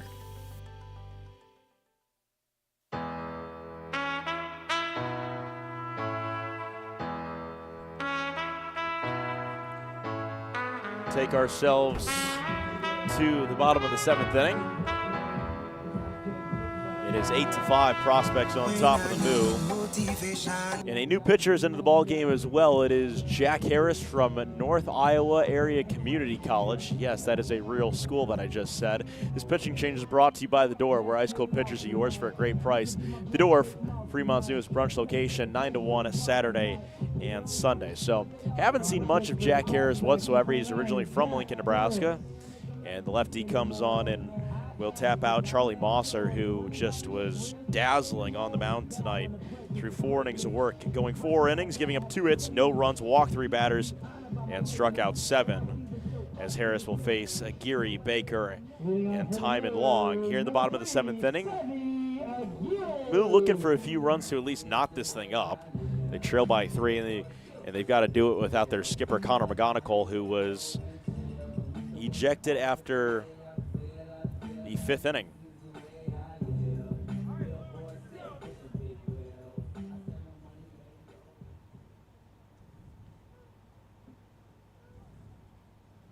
So Aguirre steps in. First pitch to Aguirre is a called ball at the top of the zone, and he is ahead 1-0. Sevi Aguirre today, 2 for 2 with a walk and 2 singles. He walked in the first, singled in the 2nd and 5th. He led off the 5th inning as well. Good night for him so far from the plate. 1-0 to Aguirre. Called a strike on the outside corner. It's 1-1.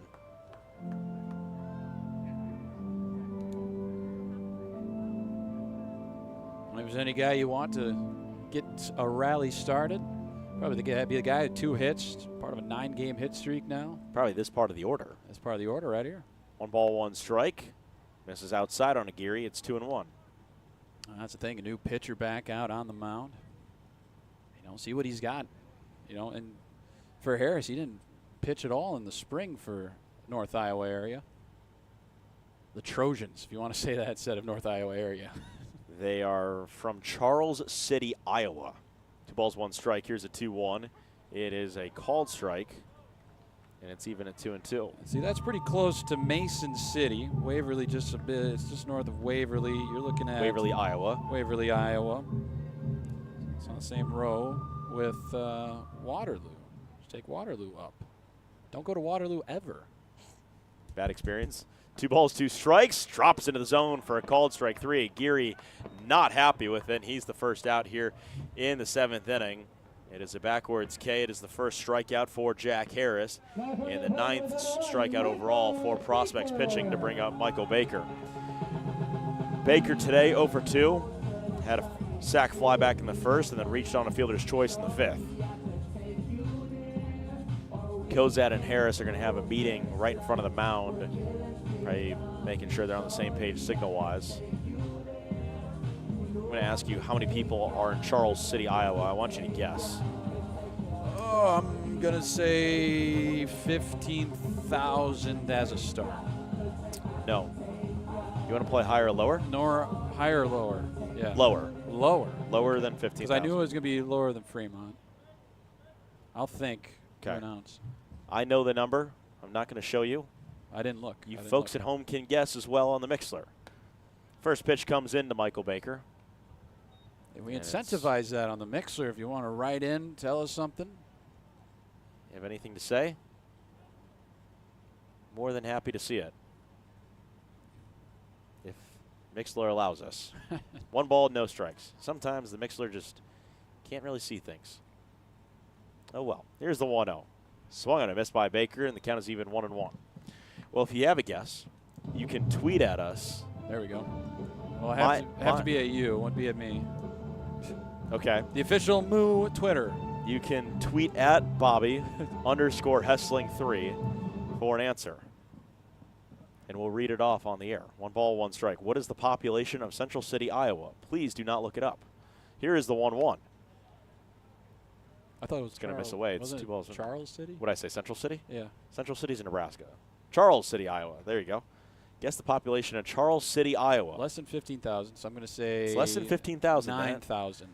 It's less than 9,000. Oh, my goodness. 2 balls and 1 strike. 6,000. No, it is bigger than 6,000. Charles City, Iowa, that is. 2 balls, 1 strike on Michael Baker. Here's the 2-1. Missed inside on him and skipped straight up in the air. See, I'm going to guess the 3 balls, 1,000, and then I'm going to get to the 100s. Okay. 7,000. Yep. 7,500. Too high. 300. Still too high. 100. Now you're too low. 215. It is higher than 215. 3 balls, 1 strike. Coming set is Jack Harris. Here's the 3-1. Fouled off by Baker, and the count is full 3 balls and 2 strikes. Coop is trying to guess the population of Charles City, Iowa, which houses 7,224. Ooh, very close. 23. No, you're going backwards. 26. Getting closer. 29. Oh, you overshot it. 28. There you go. 7,228 people. Here's the 3-2 as Harris comes set. Ooh, missed high and away. Baker's going to draw a 1-out walk to bring up time and long. Sometimes that's all you need. 7,228 people live in Charles City, Iowa, which houses North Iowa Area Community College, which is where Jack Harris, the pitcher on the mound for the Prospects, plays baseball. So do you have a story to tell about Waterloo and why you never want to go back? Oh. Or advising people, or is it not? Kind of a weird town. There's not a whole, it's a big city, but you never see anybody out walking around. Kind of like a ghost town? Yeah. It's like Muncie, Indiana. First pitch is a called strike to time and long. It's 0-1.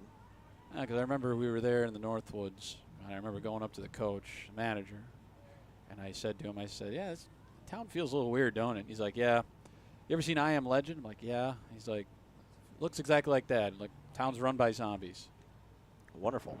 I've never seen it. Never will. No balls, 1 strike. Here's the 0-1. Drops it at the bottom of the zone. It's a called strike, and time and long is behind 0-2.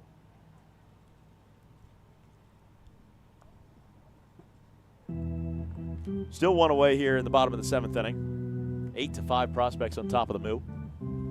First game of 2. This midweek series between the Nebraska prospects and Moo. And hey, come out to the game tomorrow. It's Winning Wednesday.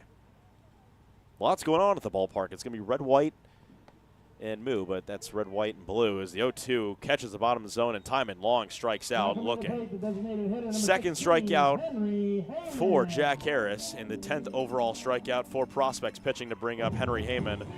He's 1 for 3 with 2 strikeouts looking. His strikeout in the 5th is what ended up getting Connor McGonigal tossed. Heyman was not thrilled with the call. He had a selective amount of words for the home plate umpire.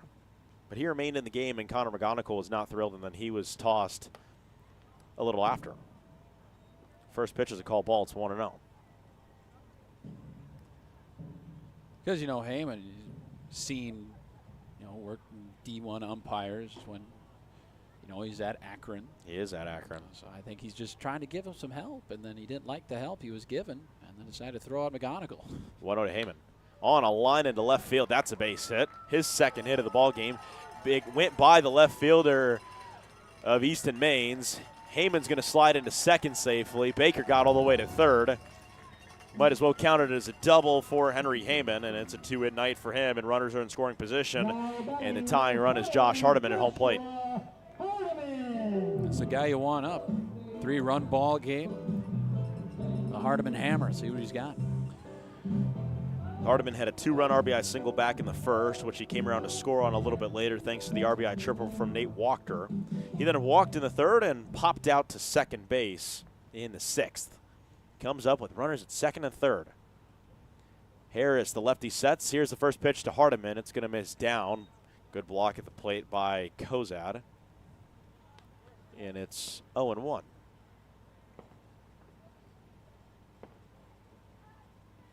You look at a school like North Iowa area. What goes through your thought process? Why can't you just call it Northern Area Iowa? No, that's even worse. Because there's already Northern Iowa. Here's the 1-0. Then Charles City Community College. Boom. I mean, the alliteration works. I think I like that. CCCC. Instead of the Quad Cities, you just call yourself the Quad Cs. It's 4 Cs. Yeah, okay, okay. Yeah. But the interlocking logo, right? But Charles City isn't a quad city, though. I know. 2 balls and no strikes. Harris sets. Here's the pitch to Hardiman. It's going to be a called strike at the bottom of the zone. They fake the throw down to third. Not covering was Hochstein as Baker had to slide back in on the head first slide. Well, that's what I'm saying. It's like, where do you go to college? And you say the Quad Cs, and you go, oh, the Quad Cities. And you're like, no, it's in Iowa. Go to Charles City Community College. Charles City. Charles City Charlies. That's what we're calling them. Well, I'm curious. Here's the 2-1. It's fouled off to the right side. Count is going to be even 2 balls and 2 strikes for Josh Hardiman. He is currently the tying run at home plate with 2 outs here in the bottom of the 7th inning. Like the Charles City. They're called the Trojans already. And Northern Iowa Area Community College. That's their team nickname, is the Trojans. Maybe they have a high school. 2 balls and 2 strikes. Here's the 2-2 to Hardiman from Jack Harris. Checked his swing. Did they call it a strike? The appeal down? No. And the count is full, 3 balls and 2 strikes. I didn't think he went around. And I'm sure if they said he did, then I might have another guy get tossed for the Moo then. Quite possibly. Here we go. 3 balls, 2 strikes. Big pitch on the way from Jack Harris. Tying runner at home plate in the bottom of the 7th inning with 2 outs. Here's the 3-2. Fouled off by Hardiman. He'll do it again. So there is a Charles City High School. Now the big question is, what are their nicknames? The Charlies would be awesome. Yeah. And it's like a horse. There you go. That's not it. We're just hoping that is. 3 balls, 2 strikes. Jack Harris comes set. Here's the 3-2 home. Hardiman ground ball through the left side. Stopped over at third by Hochstein. The ball is on the ground. 2 runs are going to come home to score. Play at the plate. is not in time, and sliding in with the head-first slide is Henry Heyman. 2 runs cross the plate for the Moo, and it's a 1-run ball game. Hochstein had knocked down the ball over at third. Baker scored. Heyman rounded third anyway because Hochstein was not really paying that close attention to it. Heyman crashed into home plate with Corey Kozad and then slides back on top of the plate. 2-run score for Josh Hardiman, and it's an 8-7 ball game with Hardiman, the tying run on first, and it brings up Nate Wachter, who's had a great night at the plate thus far. So potentially, I didn't see Jason Clark give him the go sign, but a suicide send regardless. Able to get in, and he jumped over the catcher, missed the base. The umpire called him safe, and then he went back to slide on top of it. And it's a 2-run RBI single for Josh Hardiman, where the ball didn't even reach the outfield. Harris comes set on Wachter. Lefty on righty matchup. First pitch to Wachter, high and away for ball 1. 4 RBI night for Hardiman. And the Moo still down a run. Wachter has the ability to tie or take the lead with 1 swing of the bat.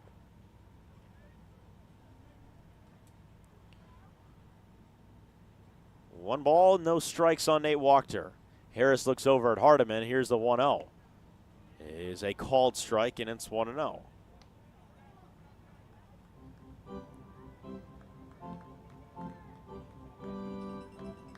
We are currently trying to figure out the nickname of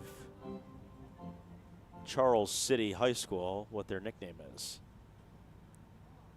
And for the life of me, I haven't been able to find it. It looks like a fox almost. Maybe it is the Fox. I don't know.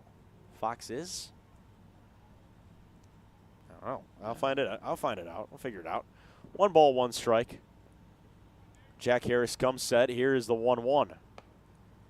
Missed high and away on Nate Wachter. It's 2 balls and 1 strike. The tying run is Josh Hardiman at first. The go-ahead run is Wachter at the plate.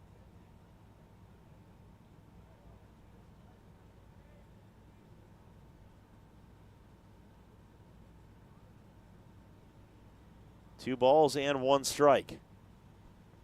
Harris comes set on the rubber, looks over at Hardiman, now looks at Wachter. Here's the 2-1 home to Wachter. Fouls it off on the screen. The count's even 2 balls and 2 strikes. That was a good cut. He just missed it. They're the Comets. Nice. Charles City Comets. And they're orange and black. That's tough. I like that. That works. That works. The alliteration, that's what it's all about. Triple C's. Triple C's.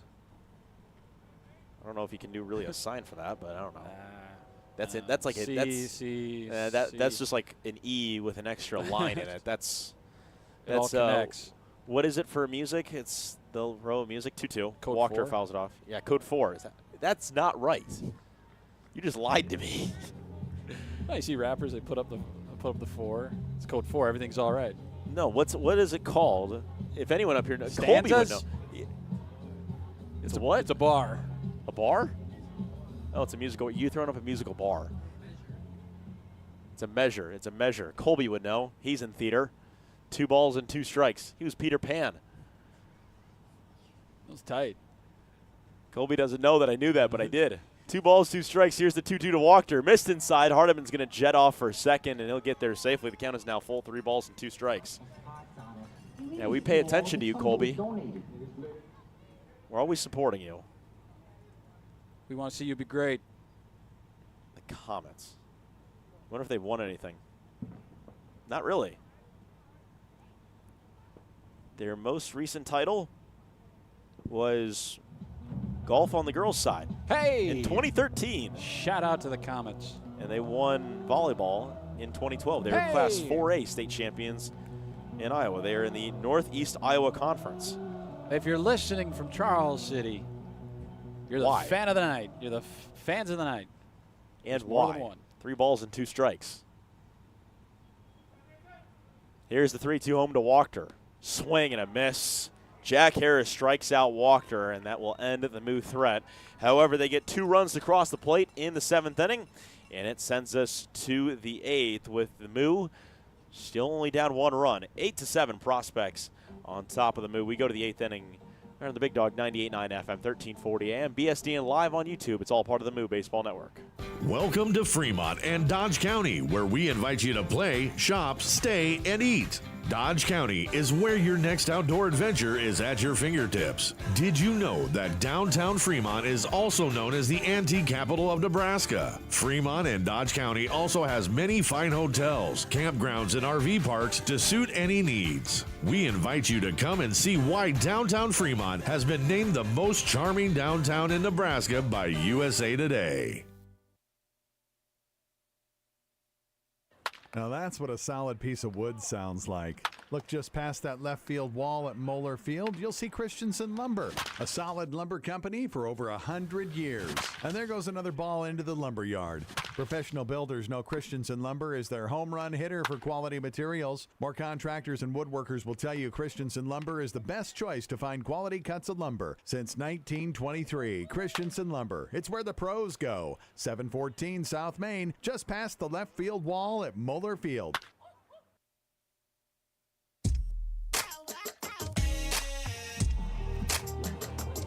Taking ourselves to the 8th inning. Bobby Hessling, Cooper Lipsky with you this evening on the Moo Radio Network. We uncovered a new city, Charles City, Iowa. We're never going to visit. Maybe I will on my way back. Maybe it'll be easier for you than it will be for me. I'll take a picture by the sign. And everyone tonight will find out why. So Easton Maines will lead things off here in the 8th inning. He'll go Maines, Fleck, and Valdivia. Maines was a pinch hitter back in the 6th for Kobe Hatcher.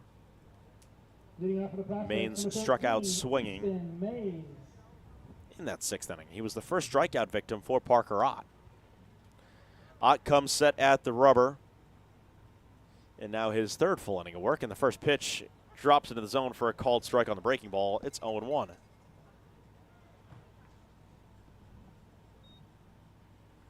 I'll say outside of Wisconsin, what's kind of the niftiest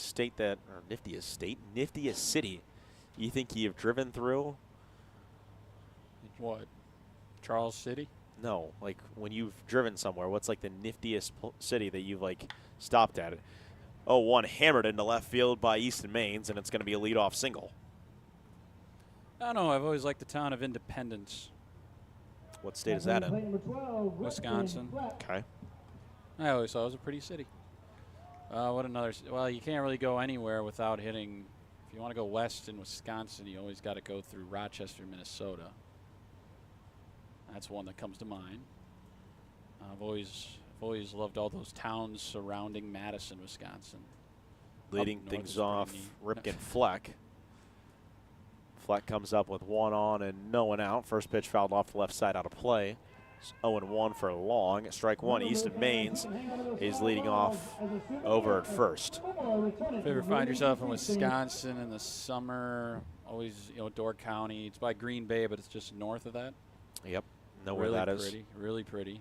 Great Doesn't get overly hot. Great wine. Is it the Napa of the Midwest? As that's grounded on to Michael Baker. Fields it, throws it on to second for 1, back to first. Not in time for a double play as it gets by the first baseman of Time and Long, and that's actually going to go underneath the gate, so getting second base for free is going to be Ripken Fleck. They do get the lead runner in Easton Maines out, but a runner is going to be at second base regardless in Ripken Fleck. Would you say that Door County is... I say it's the Italy of Wisconsin. The Italy of Wisconsin. I mean, Yeah, it sticks out in a peninsula, right? Yeah. Except it's it like doesn't. the boot. Yeah. But except it's like the feather out of the hat sticks up, or the cowlick. It's the cowlick of Wisconsin. First pitch hammered right to Michael Baker. He dropped the ball at short. Throw over to first is in time to get out Valdivia. And there are now 2 outs in the inning as it brings up Avery Moore.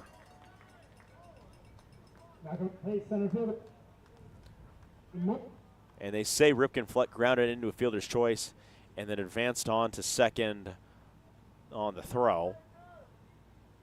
Yeah, sometimes guys who don't necessarily know how to work. Well, you're trying to figure out, that's a wild play because it goes away. You don't really want to call it an error. First pitch comes into Avery Moore down and away for ball 1. It's 1-0. Avery Moore 0 for 4 from the plate today. Struck out swinging in the first, grounded out in the third, grounded into a 6-4-3 double play in the fourth, which ended that 4th inning, and then grounded out to second in the 6th, trying to avoid going 0 for 5. Night has completely fallen here in Fremont, as it is a dark sky over top of us. 1-0, hammered down the left field line. That is a fair ball. It's going to bring home Ripken Fleck. He'll score, and it's an RBI double for Avery Moore. 9-7 prospects on top of the Moo. That ball was a rocket down the line. Yeah, just left it up, and Moore being the D1 guy that he is, he's not going to miss that. You know, he's due for. He was 0 for 4. He made the last 3 outs the last 3 times he stepped up, so he wasn't going to let that happen again. So it brings up Isaac Borges, who's going to pinch hit for Jacob Perrin. Perrin back-to-back strikeouts in his last 2 trips up to the plate. 1 for 4 today with an RBI that he had on the ground out in the first. Odd sets. First pitch comes into Borges. It's a called strike, 0-1.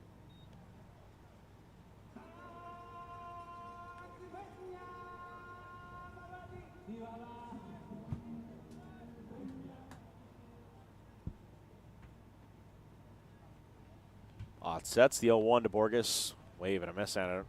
Was late, and he's behind 0-2. So we'll probably see Borges go out and play right field now in spot of Jacob Perrin.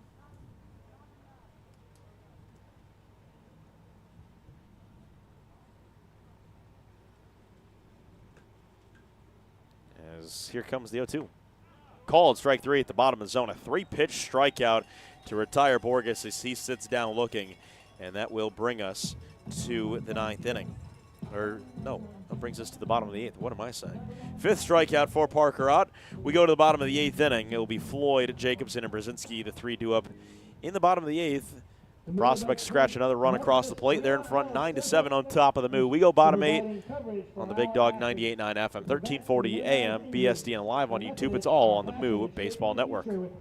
Looking for a nice place to go? A place that's rich with tradition, great service, and atmosphere? A fantastic place where you can go and still carry on a conversation. Maybe shoot a game of pool and enjoy one of the best jukeboxes in town. Silver Dollar is one of the finest places for adult libations at reasonable prices. Join the Silver Dollar family and enjoy, but you need to be 21 or older. See y'all soon, and remember, not everything that glitters is gold, but we're pretty sure it's probably silver at the Silver Dollar, 18th and Bell Street in Fremont. Here at Weesey Plumbing and Excavating, our customers' duty is our duty. Yes, Drill Sergeant. Now you're Fremont's finest, and I want you people-pleasing plunger anglers to remember here at Weesey, we don't stop fighting clogged drains, low water pressure, frozen pipes, until our residential and commercial customers are smiling. Am I making myself clear, you toilet snake and sink suckers? Yes, Drill Sergeant. Now our customers will find us in Fremont, on Facebook, and online at WeeseyPlum.com. Weesey Plumbing and Excavating. Your duty is our duty.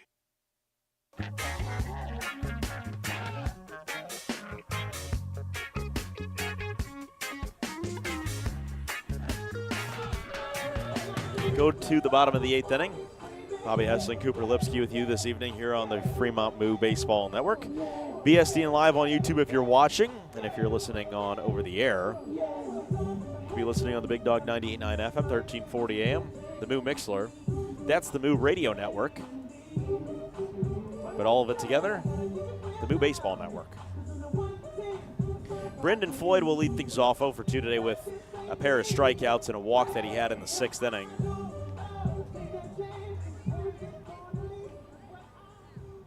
He'll lead things off.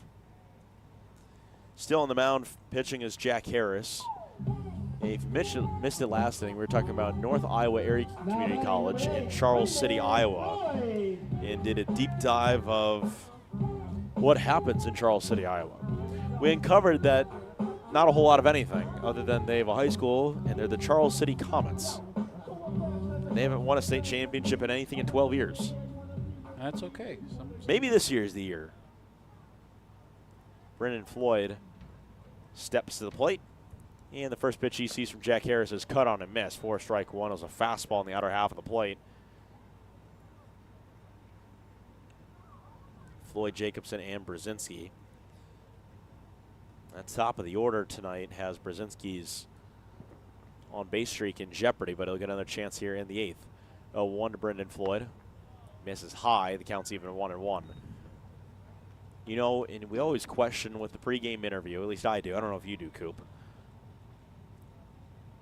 Could it lead to bad things? Could it lead to good things? You interview somebody and all of a sudden they start playing poorly.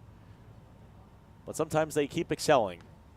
1-1 fouled off by Floyd, and the count is 1-2.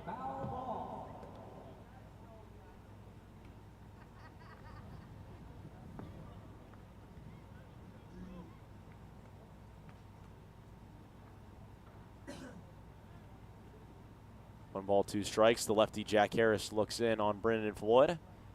Brings the ball up above his chest. And sets on the 1-2 as that's going to miss low in the dirt to Floyd. And the count's going to be even, 2 balls and 2 strikes. Might excel the 3-hour mark on this ball game. What? You know, said it right before the game, and I take this one on the chin this time. I said, what if we had a game like yesterday, right? No. 2.5 hours? The last time we had a 3-hour game, you have to go back to the game on Saturday versus Casper. That included a 45-minute rain delay. But it went long enough where it was 3 hours regardless. Yeah. 1 ball, 2 strikes. The rain delay does not matter. Here's a 2-2.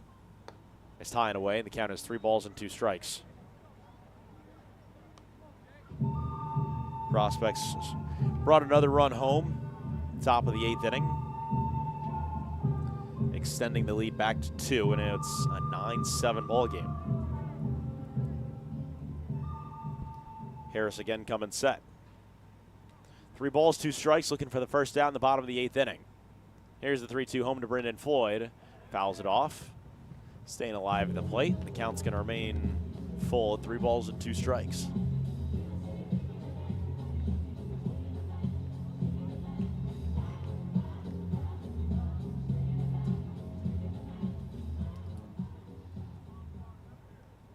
Temperature has fallen to 75 degrees. It is comfortable here in Fremont. 3 balls and 2 strikes. Harris comes set again at the belt. Here's the 3-2 home to Floyd, and he fouls it off once more. Lengthy at bat from Brendan Floyd.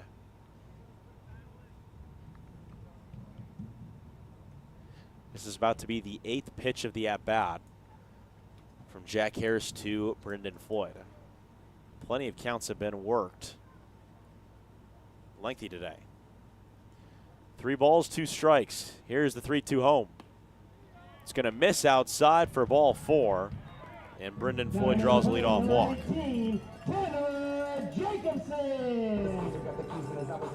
So back to the top of the order we go, and Tanner Jacobson. Jacobson had a leadoff single in the second, walked in the first. 1 for 3 day for him, not bad. Popped out to second base his last time up in the 6th. The walk in the first, stole second and third, and then came around to score as well. That was on the sac fly from Michael Baker. He's now the tying run. Has hit a home run this season. Could hit one right here. First pitch to Jacobson. Missed outside for a ball. It's 1-0.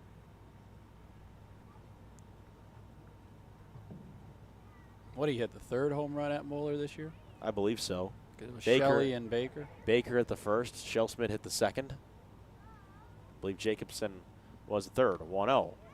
Wave and a miss at the pitch at the top of the zone. It's 1-1. He might have been the 4th, actually. Remember, Jake Mitchell had a home run. I'm trying to remember if that was. That could have been the same game. Was it? I don't know. Mitchell hit his first. It might have been the same day. Same day, that's right. That was a doubleheader. That makes sense, yeah. Go back in time and take a look for us in the time machine. 1 ball, 1 strike, and the time machine is just flipping back in the scorebook. Here's the 1-1. It's going to miss outside for a called ball. 2 balls and 1 strike. Yep, Mitchell hit it June 7th against Hastings, and then Tanner hit his June 8th against Prospect. So it wasn't. So Shelsman had the 2nd of the year, Mitchell had the 3rd, and Jacobson had the 4th. 1 ball, 1 strike. Harris sets at the chest, the 1-1. Wave and a miss by Jacobson. Count is even at 2 balls and 2 strikes.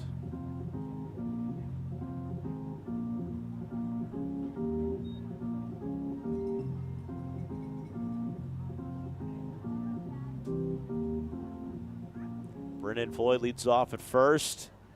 Bottom of the 8th inning. Tying run, Jacobson at the plate. 2 balls, 2 strikes. Harris sets. Here's that 2-2. Fouled off by Jacobson into the screen. We'll do it again. We play something that makes people clap.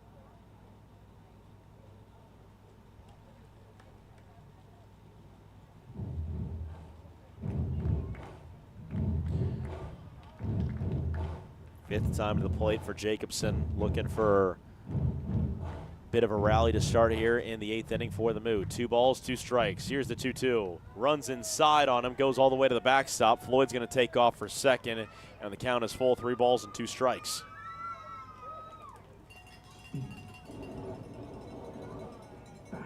This is now the 7th pitch of the at-bat. We've seen this quite frequently with both sides tonight, of guys working those counts up. Yeah. A lot of 7, 8, 9 pitch at-bats. 3 balls, 2 strikes. And Jacobson now is a runner in scoring position. Kaden Brzinski will follow. He's on deck. 3 balls, 2 strikes. Harris sets at the chest, looks back at second, and Brendan Floyd. And the 3-2 home to Tanner Jacobson. Misses high and away for ball 4. Back-to-back walks issued by Jack Harris to bring up Kaden Brzinski, who's looking to continue his on-base streak. 12-game on-base streak for Kaden Brzinski, and that is currently in jeopardy. He is 0 for 4 from the plate today, flew out to center in the first, grounded into a 4-6-3 double play back in the second, and then back-to-back swing and miss strikeouts in the 4th and 6th inning as we'll have a meeting on the mound, and we'll see if this is the end of the line for Jack Harris as he gets together. While we have a moment, come out to the ballpark tomorrow, Wednesday, June 2nd. It's Winning Wednesday. First pitch at 7:05. It is Red, White, and Moo. If the Moo win, you win. All in attendance to the final out can bring their ticket to the next Wednesday game for a free general admission ticket. Every inning of the Moo win is $1 off food and drinks for the rest of the inning.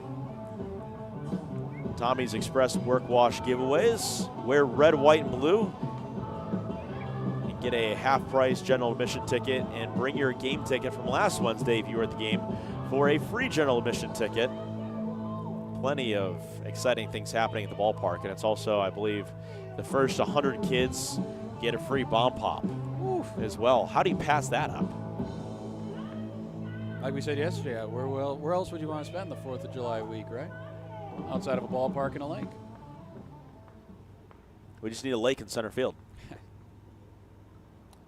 First pitch to Kaden Brzinski. Lefty on lefty matchup. Corner infield is in. I think they're ready for a bunt, if anything. Brzinski does not show bunt. First pitch, waved at, miss. Brzinski fouled it off himself for strike 1.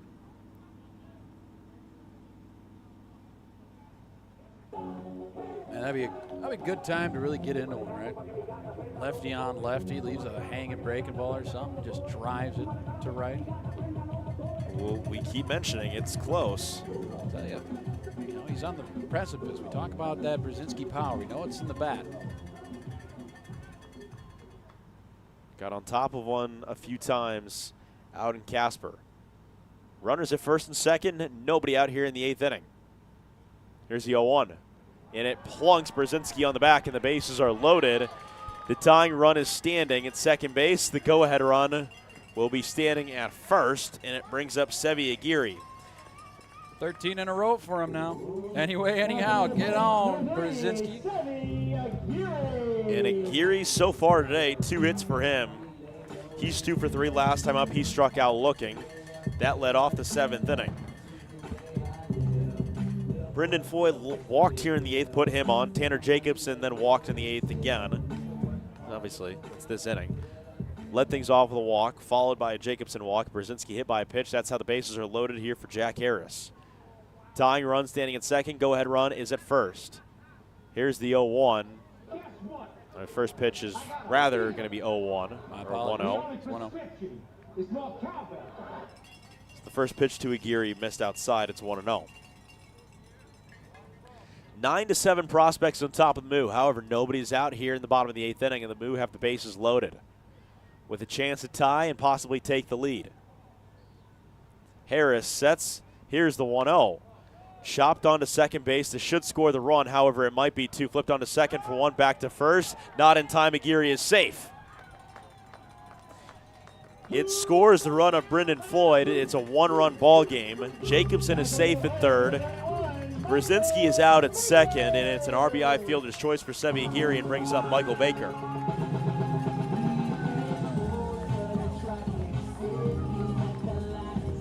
One out now in the inning. Baker comes to the plate with a sac fly, a fielder's choice, and a walk.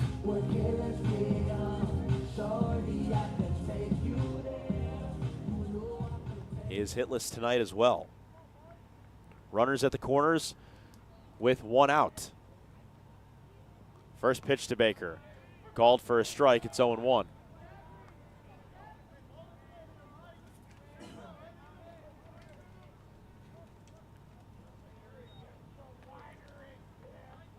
No balls and one strike. Runners at the corners. Michael Baker at home plate. Jack Harris on the mound. Harris looks over. Here's the 0-1 to Baker. Fouls it off down the right field line out of play. It's 0-2.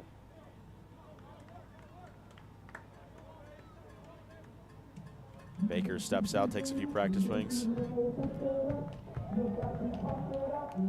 One run has already crossed the plate this inning for the Moo. Looking for one or two more. The next run would tie the game at 9. Prospects in front by a run, 9-8.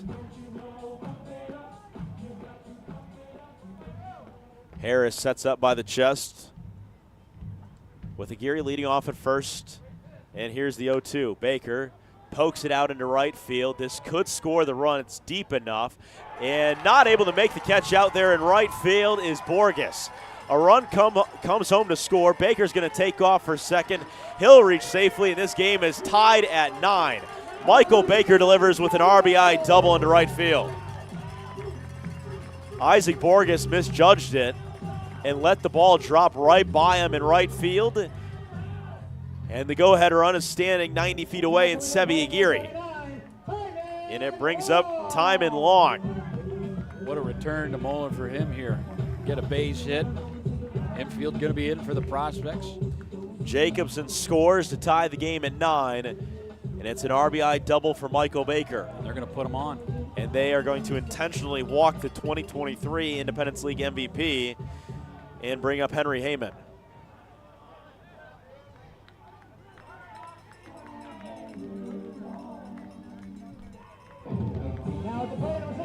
So Henry Heyman comes to the plate.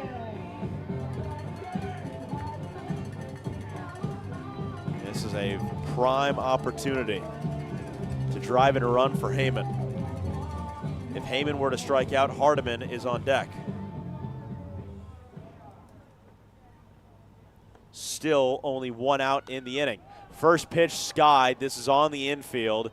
Ranging over from second is Fleck. He'll make the catch, and the bases remain loaded. And here comes Josh Hardiman. First pitch swing for Heyman, and he pops out to second base. Hardiman has two two-run RBI singles today. How about another? Had a two-run RBI single back in the first, walked in the third, popped out to second in the sixth, and then had another two-run RBI single in the seventh. We're tied at 9. Harris sets first pitch to Hardiman, misses low for ball 1. It's 1-0. The bases are loaded full of Moo. Aguirre is at third, Baker's at second. And the newest addition who got intentionally walked Timon Long is at first. And Josh Hardiman at home plate. 1 ball, no strikes. Here's the 1-0. Hardiman back into right center field. That'll get down. 1 run will score. Here comes Baker around third. Getting the sign to score from first is Timon Long. Digging for home. He'll be safe. It's a bases clearing RBI double for Josh Hardiman. And the Moo are in front 12-9.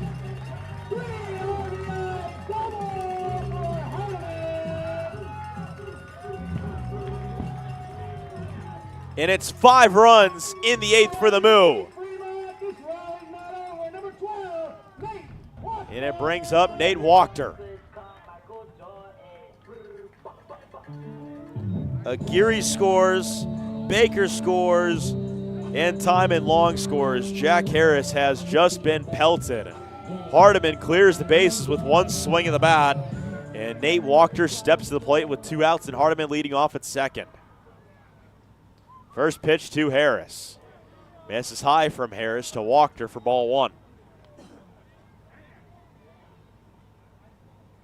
Wachter today from the plate is 2 for 2. Had a 2-run RBI triple in the first, had a single in the third. Walked as well. He's 2 for 3 with the strikeout his last time up. 1 ball, no strikes. Harris sets. Here's the 1-0 to Wachter. Called a strike on the outside corner. The count's even 1-1. The Moo are in front 12-9. This is now the 3rd inning that a team has scored 5 runs at the plate. The Moo scored 5 in the first. The Prospects scored 5 in the 4th. And the Moo have now scored 5 in the 8th. 1 ball, 1 strike. Here's the 1-1 to Wachter. Hit a ball high and deep into left center field. Ranging back on it from center is Avery Moore. It's going to 1-hop off the wall. This is extra bases for Wachter. Digging around second. They're going to call for a ground rule double as Wachter is going to think that he might score on this. Hands are up. He's got to go back. It is not an inside the park home run. It does score the run of Hardiman, and it's 13-9.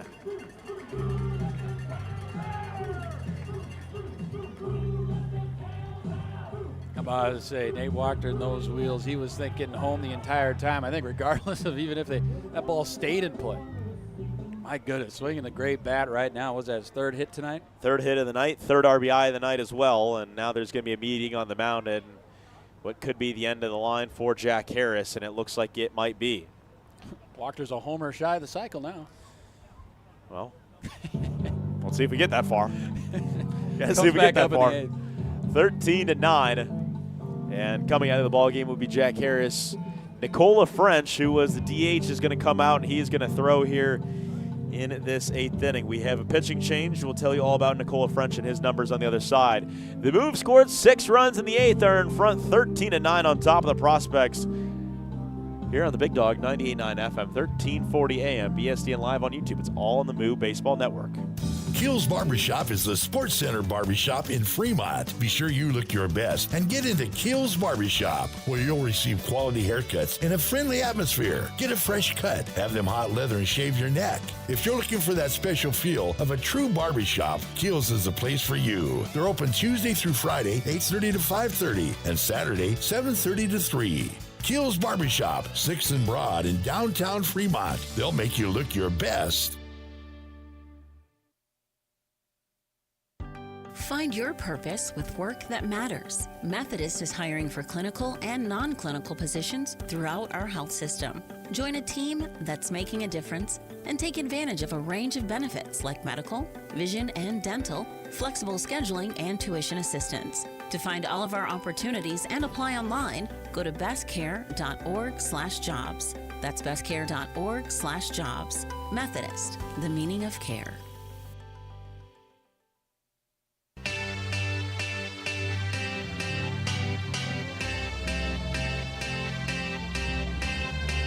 Pitching change has been made, and I was wrong. It is not going to be Nicola French. It is going to be Finn Hochstein, rather. This pitching change is brought to you by The Door, where ice cold pitchers are yours for a great price. The Door, Fremont's newest brunch location, 9 to 1, Saturday and Sunday. Do you have the numbers on Finn Hochstein? Well, for Hochstein, he's pitched. It says 2 games, but it's only registering the last time he pitched, which was against the Moo. He got 2 outs of an inning. Didn't give up he gave up 1 run on 1 hit, walked 3, and struck out 1. An outing before that on May 29th against Casper. He did go 3 innings, giving up 2 runs, 1 earned on 3 hits, and walked 4 and struck out 4. So brings up Brendan Floyd, who led off this 8th inning. And it's all started with a walk of his own. And that misses, and it's 2 balls and no strikes on Brendan Floyd.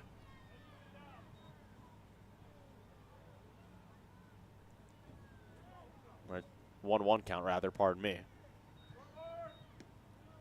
1-1 misses down, and now the count's 2 balls and 1 strike.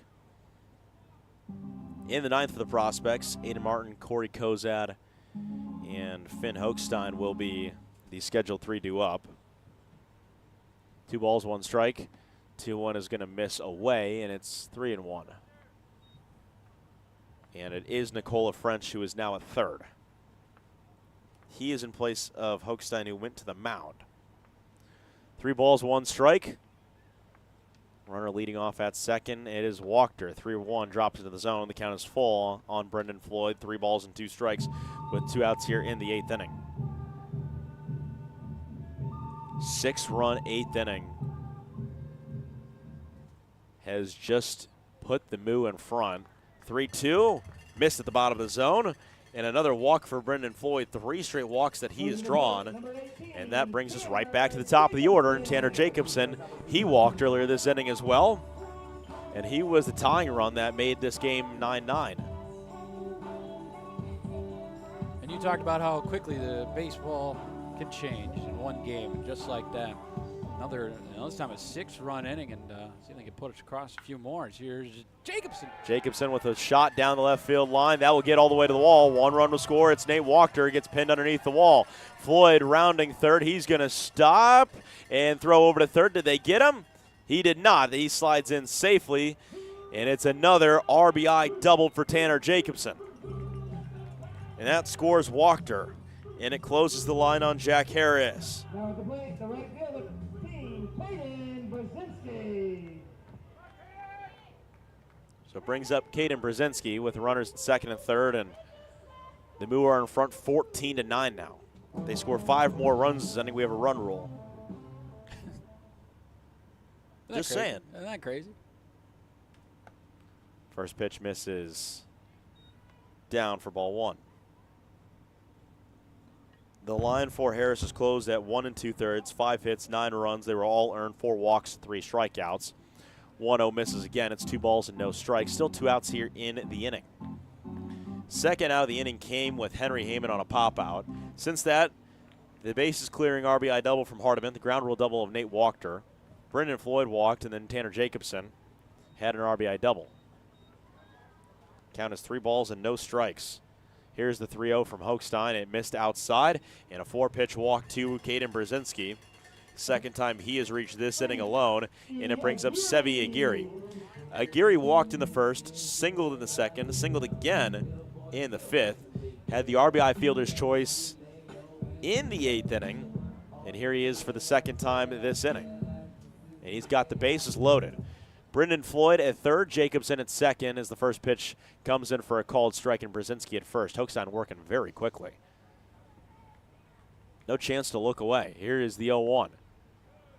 Misses. The count is even 1 ball and 1 strike.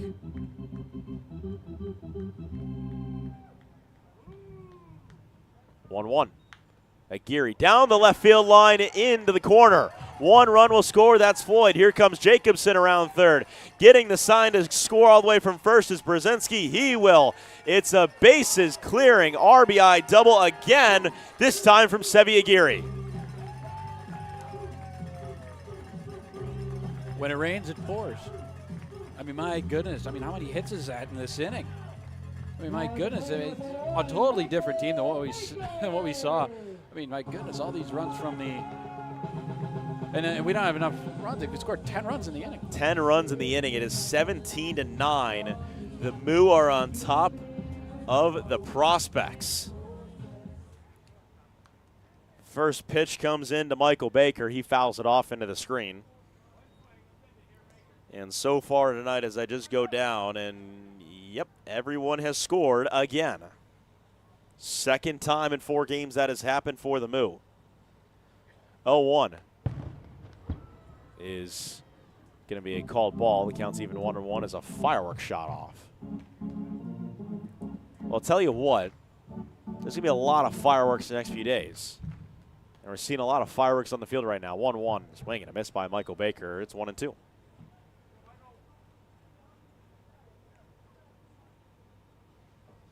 How about Aguirre? 3-hit night for him. Hochstein gets set. 1 ball, 2 strikes. Here's the 1-2. Baker skies this thing into right field. Shading on in is Borges. He will make the catch right along the right field foul line. And that puts a unbelievable 8th inning to a close. 10 runs score in the 8th inning, and the Moo are in front 17-9. Back out on the mound is Parker Ott, and he is looking to wrap this thing up and lock it down. We go to the 9th inning. Martin, Kozad, and Hochstein are the scheduled 3 up. 10 runs in the inning for the Moo. They're in front, 17-9 on top of the Nebraska Prospects. Here on the Big Dog Country, 98.9 FM, 1340 AM, BSDN Live on YouTube. It's the Moo Baseball Network. Looking for a nice place to go? A place that's rich with tradition, great service, and atmosphere? A fantastic place where you can go and still carry on a conversation. Maybe shoot a game of pool and enjoy one of the best jukeboxes in town. Silver Dollar is one of the finest places for adult libations at reasonable prices. Join the Silver Dollar family and enjoy, but you need to be 21 or older. See y'all soon, and remember, not everything that glitters is gold, but we're pretty sure it's probably silver at the Silver Dollar, 18th and Bell Street in Fremont. Gentlemen, here at Weesey Plumbing and Excavating, our customer's duty is our duty. Yes, Drill Sergeant. Now, you're Fremont's finest, and I want you people-pleasing plunger wranglers to remember here at Weesey, we don't stop fighting clogged drains, low water pressure, frozen pipes, until our residential and commercial customers are smiling. Am I making myself clear, you toilet, snake, and sink suckers? Yes, Drill Sergeant. Now, our customers will find us in Fremont, on Facebook, and online at WeeseyPlum.com. Weesey Plumbing and Excavating. Your duty is our duty.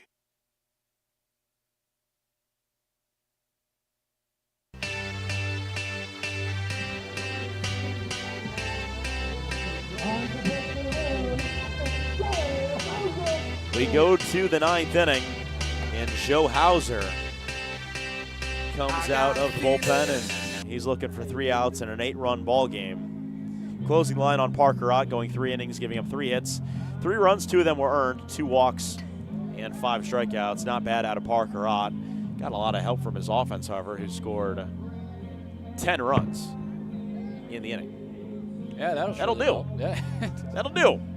First time we scored 10 runs in an inning all year. Scored 9. There you go. Scored 9. We scored a whole. Didn't they score 11? Versus Casper? I think you're right. Just totally rejogging my memory. So this is the second time. Second time in 4 games that the Move scored 4 runs in an inning. And it's also the second time in 4 games that everyone that has batted for the Moo has scored. That brings out the rooster here. So it brings up Joe Hauser. You have the numbers on Mr. Hauser? That I do. 4 games. He's 0-1 with 1 save, a 3.50 ERA.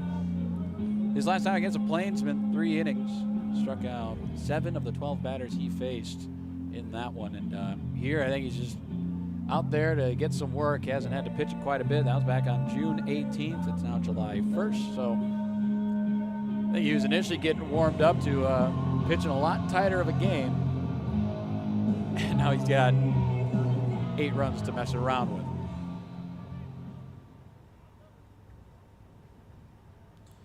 Pitching for prospects in 23, Cody Sizek. Cody Sizek will be the one to start things off, as the first pitch to Sizek is fouled off to the right side in place of Aiden Martin. So Aiden Martin finished 3 for 4 with 2 runs, scored 2 singles and a double. Not bad, but they bring up Cody Sizek to mix it up a little. 0-1 missed. The count is 1-1.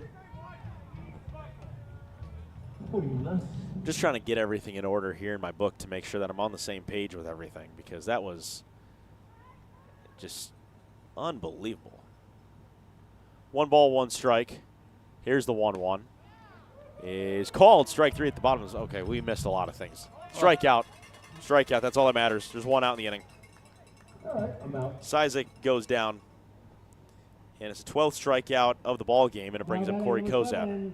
Corey Kozad.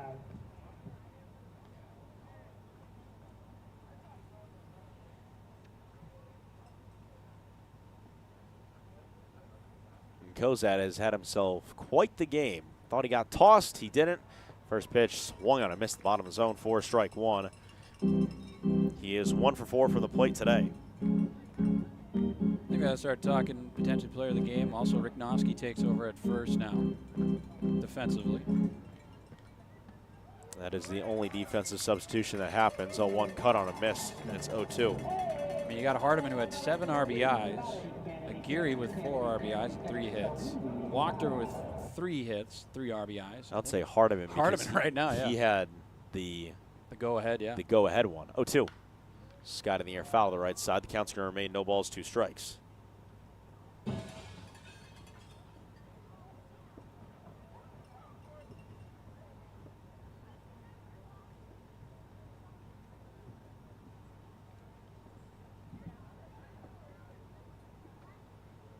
No balls, 2 strikes. Hauser comes set.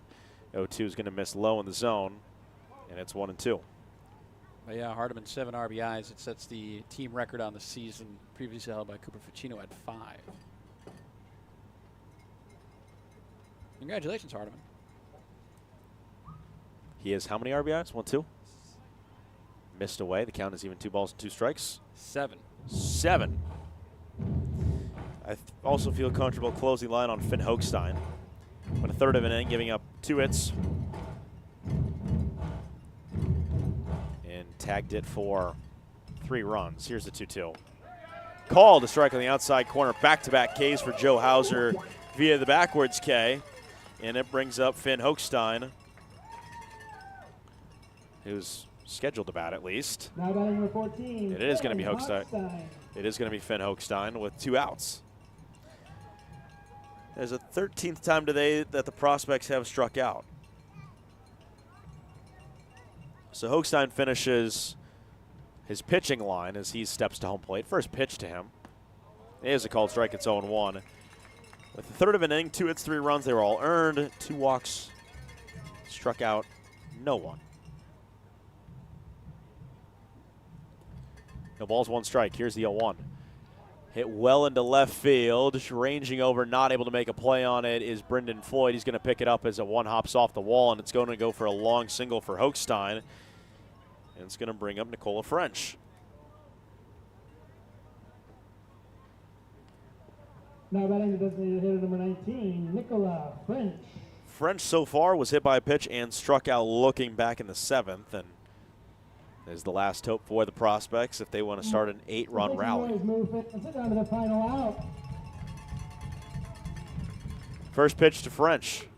Fouled off, in on the hands, off the screen. It's quickly 0-1.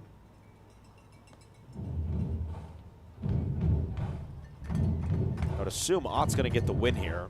The loss, I feel pretty comfortable giving it to Jack Harris. No balls and 1 strike. Hauser sets. Here's the 0-1. Call to strike at the bottom of the zone. It's 0-2 on the breaking ball.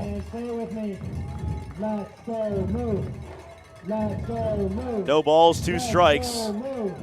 Hauser looks in on Nicola French. The 0-2. Wave and a miss. Strike 3, and the ball game is over. Hauser strikes out the side of the 9th, but it wouldn't have been possible without the 10-run bottom of the 8th inning. And the Moo win it 17-9 over the Nebraska Prospects.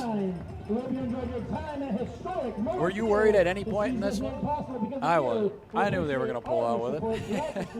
I mean, a 10-run bottom of the 8th inning. I mean, you only needed the 3. 10 goes nicely along with it. I mean, doubles from Baker, Wachter, Jacobson, Aguirre, and then, of course, a big one from Josh Hardiman to put him in front. I mean, 7 RBIs for him tonight. Masterful stuff. I mean, from the front end, you know, talked about how well Kneifel pitched, able to rack up quite a few strikeouts in this one. He had 6. Parker Ott in relief also racked up about 5, 6 strikeouts. And then, yeah, I mean, my goodness, the bats were on late, and that's the best time to turn it on, I suppose. But a big 17-9 win. You continue to win in the second half, and you'll go far. You do. Especially games like that. And we have seen this happen all too frequently with the Moo, where they score a lot late when they really attack the bullpen. And again, it was the same exact thing here tonight. That's awesome. It was a great game. Good stuff. You know, you love a good game comeback late. Really gets the fans into it. And then, of course, you show off. You put up 10 runs in the inning. I mean, then again, 14 hits for him as well.